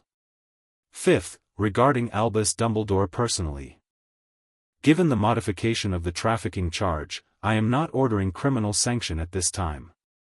What I am ordering is formal censure, to be entered into the Wiesengemott's permanent record, for abuse of process, unilateral welfare decision-making in excess of institutional authority, and the sustained failure to review a vulnerable child's living situation over 10 years. She paused. The censure is public. It is permanent. It is attached to his name in every official record he is party to from this date forward. She closed the document. This court finds for the plaintiff on the primary charges. The modified findings will be detailed in the written judgment. Session closed. She struck the bench once with her gavel. The sound the room made was not what Harry had expected. He'd half expected something dramatic, cheering, maybe, from the gallery, or the specific ministerial chaos of Umbridge and her clipboard attempting some kind of procedural damage limitation. What the room actually did was more interesting than either of those things. It exhaled. The specific exhale of a space that has been holding something for a long time. Gomez was on his feet immediately, not triumphant, not theatrical, just competent and moving, the way he always moved at the end of a proceeding, shaking hands with Marchbank's clerk, exchanging brief professional words with Crouch, who received them with the dignity of a man who has argued his best case and lost and knows the difference between that and losing badly. Morticia turned to Harry. She looked at him for a moment with her composed, dark eyes, the look she'd had in the library in September when he'd talked about breakfast with his parents, the soft one. "Well," she said. "Quiet. Just for him." "Yeah," Harry said. It was strange. He'd thought there'd be more feeling, more arrival, more of the thing that should logically come at the end of something this significant. What he found instead was something quieter. Not anticlimactic, just complete, the way a circle feels when it closes, not with a bang but with the simple precision of one point meeting another. Gomez returned to the table and looked at Harry with the honest assessment he always gave. "How do you feel?" he asked. Harry thought about it properly. "Like something happened," he said. "Like, it happened, and it's on record, and that means something. It doesn't undo anything. But it's real now. In a way it wasn't before, it's officially real." Gomez looked at him steadily. "That's exactly right," he said. "That's exactly what today was for." Dumbledore found them in the corridor afterward. He came out of the chamber with Crouch beside him, and Crouch peeled off toward the ministry offices with a series of brisk professional words, and Dumbledore came toward the Addams family with the unhurried, direct quality of a man who has made a decision about something. Harry's family arranged themselves without ceremony, Gomez and Morticia, Wednesday, Fester with his gold glow dimmed now to something softer. Ron and Hermione had the sense to step back, which Harry appreciated. Dumbledore stopped in front of Gomez. "Mr. Addams," he said. And then he said, without preamble, without the warm grandfatherly performance, just plainly, "You did what you set out to do. You did it honestly and you did it well." Gomez looked at him. "I did my job." "Your job and a great deal more than your job," Dumbledore said, and it wasn't a concession, it was an acknowledgement, the specific quality of one professional recognizing another. "I want to be direct with you about something, which I find easier when the legal proceedings are concluded." "Please," Gomez said. "The child's placement was for reasons that I believed, and still believe, to be necessary to the survival of more people than Harry. I will not recant that belief, because I hold it genuinely, and I think you are a man who prefers honest conviction to convenient recantation." He paused. "What your case has made me understand, and I mean this without qualification, is that my belief in the necessity did not give me the right to act on it unilaterally. The decision was mine. The consequences were his. That asymmetry is wrong." He looked at Harry. Harry met his eyes. "I'm sorry," Dumbledore said, "for what the cupboard was. I'm sorry for the years. I am not sorry for trying to protect you, because that was always the intent and the intent was genuine. But you were right when you said I chose for you, and I was wrong to do that." He paused. I still believe there are things coming that will require of you something that most people cannot give. I believe that more firmly than I've believed most things. And I find myself, for the first time in a long time, genuinely uncertain about whether I have the right to tell you what those things are or to ask you to prepare for them." Harry looked at Dumbledore for a moment, at the genuine uncertainty in the face of the most certain man he'd ever encountered. At the tiredness underneath it. At the thing that was real in it, the thing that had always been real in it even when it was wrapped in performance. "Tell me," Harry said. "Not today. Not this minute. But, tell me. I want to know what you know." He paused. "I'm not going to run from it. But I'm not going to be arranged for it either. There's a difference between being prepared and being manipulated, and I know the difference now." Dumbledore looked at him for a long, honest moment. "Yes," he said quietly. "I can see that you do." He looked at Gomez. Then at Morticia, briefly, with the specific look of a man recognizing the shape of something he hadn't accounted for. "You gave him that," Dumbledore said, "to both of them, and there was nothing complicated in it. Just recognition." "He gave it to himself," Morticia said. "We just didn't take it away." Dumbledore nodded once, the nod of a man accepting a correction, and he turned and walked back into the chamber, and the crowd parted for him with the same instinctive deference it always had, and he moved through it with the same gravity, the same weight of a life lived at the center of everything. But the twinkling was gone. Something had settled into a more honest register. Harry watched him go. They took the flu back to Hogwarts at 2 in the afternoon. Harry, Wednesday, Ron, Hermione, and Neville, who had said almost nothing all morning but had been entirely present throughout, which was, Harry had come to learn, exactly how Neville showed up for things. Gomez and Morticia were staying in London another night to file the remedy documentation and to meet with the independent inquiry board that Marchbank's office was assembling. Fester had gone to find a specific cheese shop he'd read about in Diagon Alley that apparently specialized in electrically aged varieties, which was a sentence that Harry had simply accepted and moved on from. They came through the flue into McGonagall's study to find her standing at her desk with a cup of tea and an expression that managed to be both controlled and quietly relieved. "Well," she said. "Plaintiff's verdict," Harry said. "For charges sustained, 1 modified, 1 partially sustained. Censure on record. Guardianship formally registered." McGonagall looked at him for a moment. Then she set down her teacup with the deliberate care of someone doing something specific with their hands to manage an emotion they've decided not to perform. "Good," she said. "Just that." She poured a second cup of tea and set it in front of Harry without asking. He drank it. They were crossing the courtyard toward the main building when Snape appeared. Not dramatically, he simply came around the corner of the east wing with the brisk directness of his usual navigation of the castle, and they almost walked into each other, and there was a moment of mutual adjustment in which both parties rearranged themselves and the group behind Harry spread slightly and the October air moved between them carrying dead leaves. Snape looked at Harry. Harry looked at Snape. "The verdict," Snape said. "Not a question." "Plaintiffs," Harry said. Something moved across Snape's face. Not the complicated, layered thing Harry had gotten used to seeing there, something simpler, smaller, honest in the way that things are honest when they're involuntary. "I see," Snape said. "You were in the gallery," Harry said. "Both sessions." Snape held his gaze. He didn't deny it and he didn't explain it, which were both choices and both told Harry something. "You knew my mother," Harry said. It wasn't an accusation. It was offered the same way Wednesday offered her most important observations, direct and without demand. Snape's jaw tightened slightly. "We were, yes." "I don't know much about her," Harry said.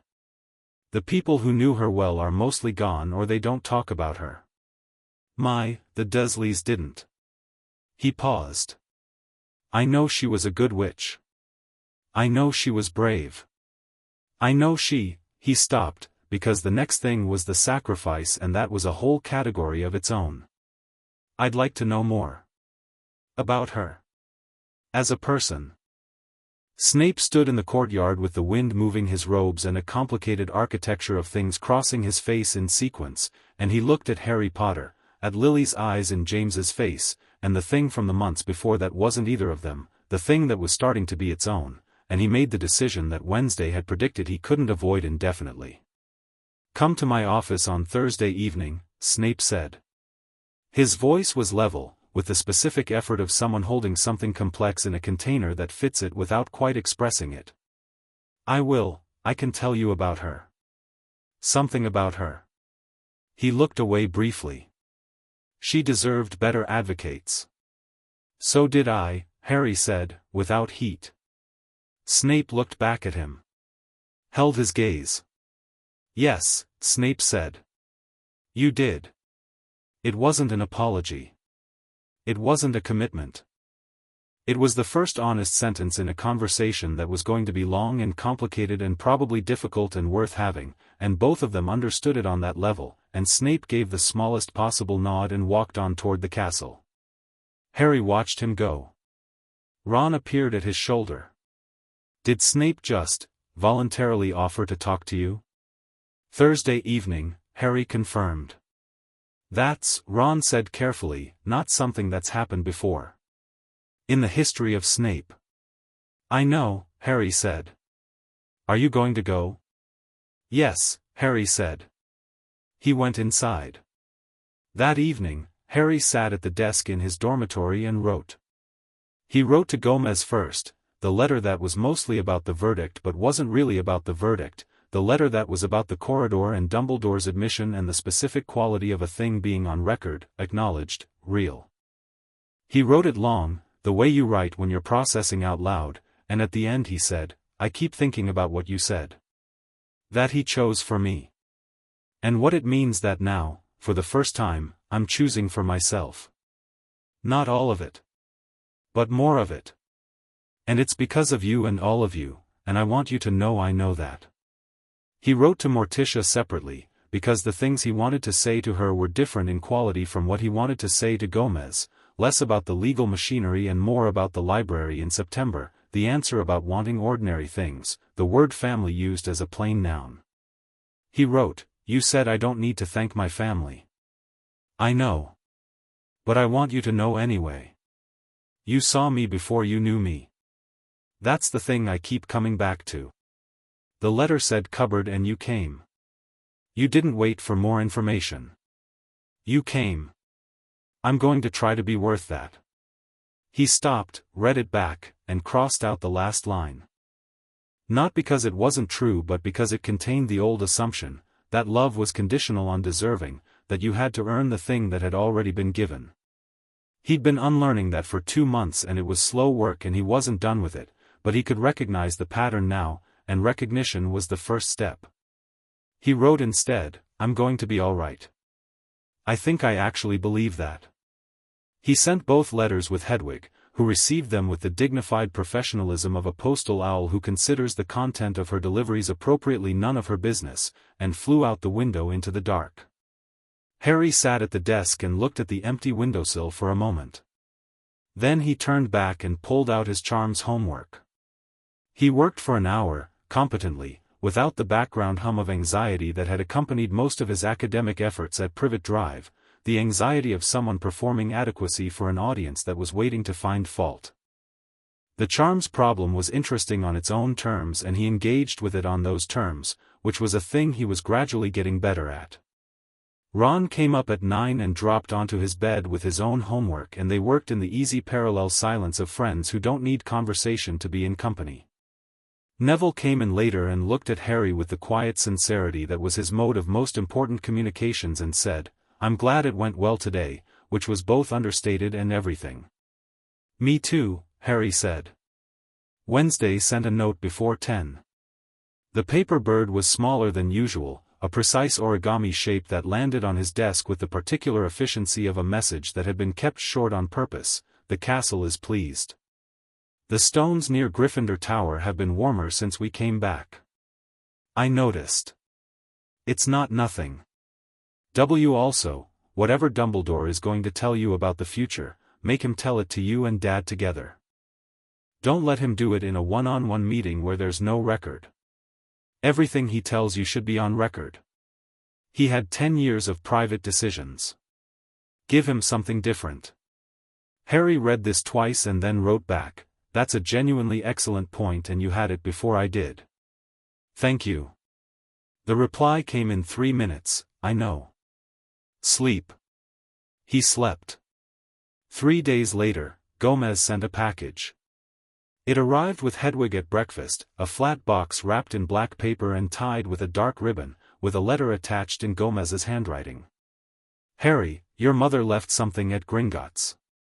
Not in the main vault, in a secondary deposit that was sealed after her death and that nobody, including Dumbledore, knew about because she sealed it herself. It was activated by your 11th birthday and was waiting for collection. Gringotts contacted me when we opened the account access, which took until now to fully process. I have reviewed the contents. Everything is yours.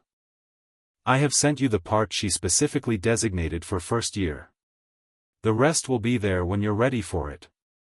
There's a letter inside. From her. Written before she died. Read it when you're alone. I'll be here after." Dad. Harry read this 4 times. He set the package down on the table. Ron, next to him, had seen the handwriting and the letter and made an immediate and silent decision about his cereal bowl, which he became intensely interested in. Harry picked up the package. He stood up from the table. He walked out of the great hall without knowing exactly where he was going, just that he needed somewhere that wasn't in the middle of everything. He found the small window alcove on the 2nd floor. Wednesday had shown him, back in the first week, a nook between a portrait of a sleeping shepherd and a window that looked out over the lake.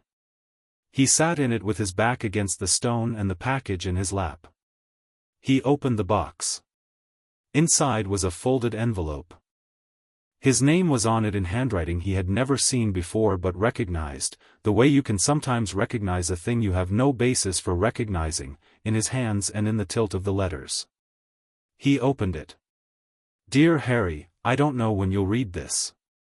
I've sealed it for your 11th birthday because I want you to have had a little time in the magical world before this reaches you, enough time to understand what it is and love it before you learn what it costs. If you're reading this then I'm gone, which means the worst happened. I'm not going to pretend otherwise.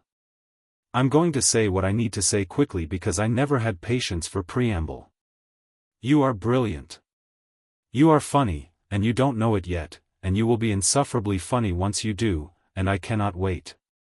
You are good in the specific way that matters, not well-behaved good, not obedient good, but genuinely oriented toward what's right even when it's hard. You get that from your father, who was insufferable about it, and from me, and we were both insufferable about it together. I want you to know your father loved you. He loved you loudly and completely and without reservation, which is the best kind of love. He loved me the same way. We were good, Harry. We were so good together, and you were the best part of that goodness, and I want you to know that before anything else. I also want you to know that whatever happened, whatever Dumbledore decides about your future, wherever you end up, whatever anyone decides to tell you or not tell you about what's coming, you were not born to be useful. You were born because we wanted you. That is where you start. Everything else is what the world layered on top of it, and you are allowed to push back against what the world put on you if it doesn't fit. I love you. Mum. P.S. If you found a family by the time you read this, a real one, the kind you choose, hold on to them. Blood is overrated. I grew up knowing a witch who married a muggle and the magical community called it a waste. They were the happiest people I ever saw. The love that chooses is always the best kind. Harry sat in the window alcove for a long time. He didn't cry immediately. The letter sat in his hands and he read it twice and then a third time, and it was on the third reading that the thing he'd been managing for 2 months, the careful, practiced management of not quite feeling things, just stopped working. Not dramatically. Not with any particular event. Just stopped, the way a held breath finally releases, and what came was not the grief he'd expected but something more complex, something that was grief and gratitude and a kind of retroactive love that existed because two people who weren't here anymore had left enough of themselves in a sealed deposit at Gringotts to reach forward through a decade and find him. He sat there until he was done, which took the time it took. Then he folded the letter carefully and put it in his pocket, beside Grandmama's coin. He looked out the window at the lake. The light on the water was extraordinary, October gold, moving, the kind of light that makes ordinary things look like they were lit specifically. He thought, I know who I am. Not fully. Not completely.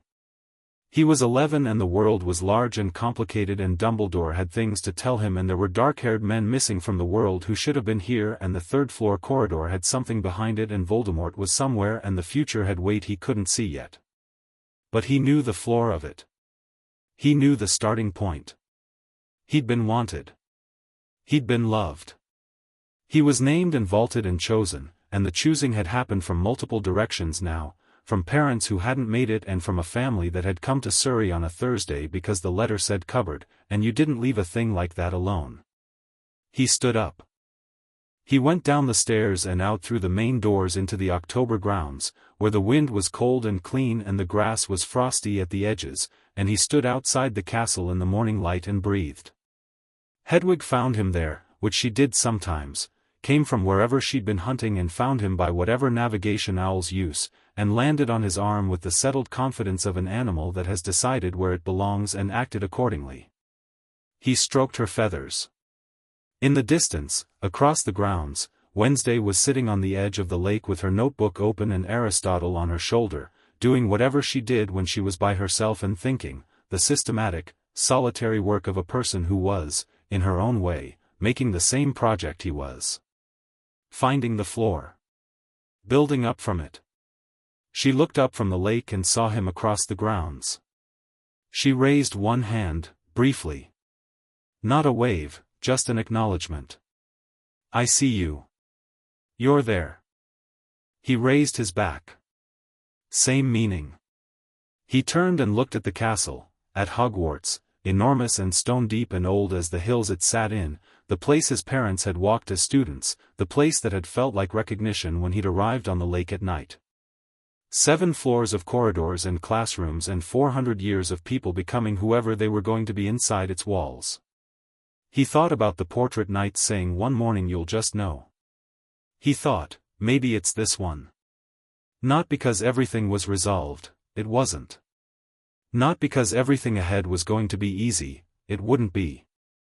There were still locked corridors and unasked questions and the specific future Dumbledore had been building toward and all the ordinary difficulty of being a person in a world that was sometimes very dark. But he was standing in the morning outside a castle where he was enrolled, where he was known, where there were people who would sit with him in corridors eating cheese sandwiches and take his homework to breakfast and cross the hall with efficient small nods that meant I've got my side, you have yours and send paper birds that said sleep with the flat certainty of someone who was not going anywhere. He was Harry Potter. He had a vault and a wand and an owl who chose him and a scar on his head with a story that was not finished being written. He had a mother's letter in his pocket. He had Grandmama's coin. He had a father who filed 43-item lawsuits and meant every single one, and a mother who saw things clearly and said them plainly and used the word family like it was the most obvious and accurate word available, which it was. He turned back toward the castle. He went inside. 3 weeks after the verdict, the sealed records were publicly disclosed. The Prophet ran it on the front page, which took considerable pressure from several directions to achieve, a combination of Marchbank's court order, a strongly worded statement from Gomez that referenced the concurrent civil jurisdiction and the Muggle press's interest in cross-cultural child welfare cases, and a letter from Hermione Granger to the Prophet's editor that was technically from a private citizen but was so precisely argued and meticulously cited that the editor had apparently read it twice and then called his legal team. The Wizarding World read about Harry Potter's childhood in their morning papers and went quiet with it, the way the hearing room had gone quiet, the specific exhale of a community confronting what had been done in its name and what it had not asked about for a decade. Dumbledore remained at Hogwarts. He had been formally censured, not removed. Marchbanks had been precise about the distinction, and the written judgment was precise about it too. He continued to teach, to lead the Order of the Phoenix in its quiet, reformed operations, to do the work he'd always done with the authority he'd always had, minus the certainty. The certainty was gone from it now, replaced by something more careful and more honest that those close to him noticed in the specific way you notice when someone has been made to see something they weren't ready to see and has decided to see it anyway. It was not, Gomez reflected, a perfect outcome. Perfect outcomes were mostly fictional. What you got from a real case was progress toward accuracy, remedies that addressed the documented harm, records that told the truth. The rest was what people did with it. You couldn't legislate wisdom, only consequence. He was satisfied. Fester put it differently, over dinner, 3 weeks after the verdict, when the family was together for the first time since the case concluded, Gomez and Morticia, Wednesday and Pugsley, Grandmama with her medieval apron and her ladle, Fester glowing the warm amber of domestic contentment. And Harry, at his place at the table, which was simply his place now, with Hedwig's cage on the sideboard and his textbook stacked by the door and his shoes on the mat like he'd been leaving them there for years. It went well, Fester said, nodding at Harry across the table. You're here. That's well. It's not that simple, Harry said. No, Fester agreed. But it starts simple. You're here, we're here, the soup is good. Start there. Grandmama set the soup down. It was good. Gomez looked at Harry from the head of the table with the private, honest look that was his best one, the look behind all the others, the one that had been there since the moment he'd read an address on an envelope and felt something become intolerable. How's school? He asked. Harry thought about the charms class that morning, the levitation charm he'd taught Neville in the corridor after in 10 minutes because Neville had the theory right and just needed someone to stand with him while he used it. He thought about Wednesday at the lake doing her systematic solitary thinking. He thought about Snape's office Thursday evening, the conversation that had started stiffly and opened slowly and was going to continue, both of them in the specific careful process of learning who the other one was without the damage getting in the way. He thought about the letter in his pocket, which he'd taken to carrying, the weight of it folded small, the handwriting he'd memorized. Good, Harry said. It's really good. Gomez nodded. The soup was served. The conversation moved in the warm, overlapping way of family conversation, several things happening at once, Pugsley showing Grandmama a diagram of something that made her look fascinated and faintly concerned, Fester beginning a story about the cheese shop that was going to take at least 20 minutes and that no one was going to interrupt because Fester's stories were always worth the investment, Morticia listening to 2 conversations simultaneously and contributing to both with the composed ease of a woman entirely at home in the room she'd built. Harry ate his soup. Outside, the New Jersey evening came in through the old windows, and the ravens moved through the crooked trees, and the house settled around them all with the specific sound of a structure that has been holding people for a long time and intends to keep doing it. Thing brought the bread. Harry took a piece, and said thank you, and Thing patted his hand once in its quick, precise way and moved off toward the kitchen, and Gomez was laughing at something Fester had just said with the full, unguarded laugh that he saved for rooms where he didn't have to be anything except himself, and Morticia turned from the window and her eyes found Harry with the particular warmth that was hers, understated and complete. And Harry Potter sat in the dining room of the Addams family mansion and ate his dinner, and the evening was ordinary and warm and exactly what it was. Which was, it turned out, everything.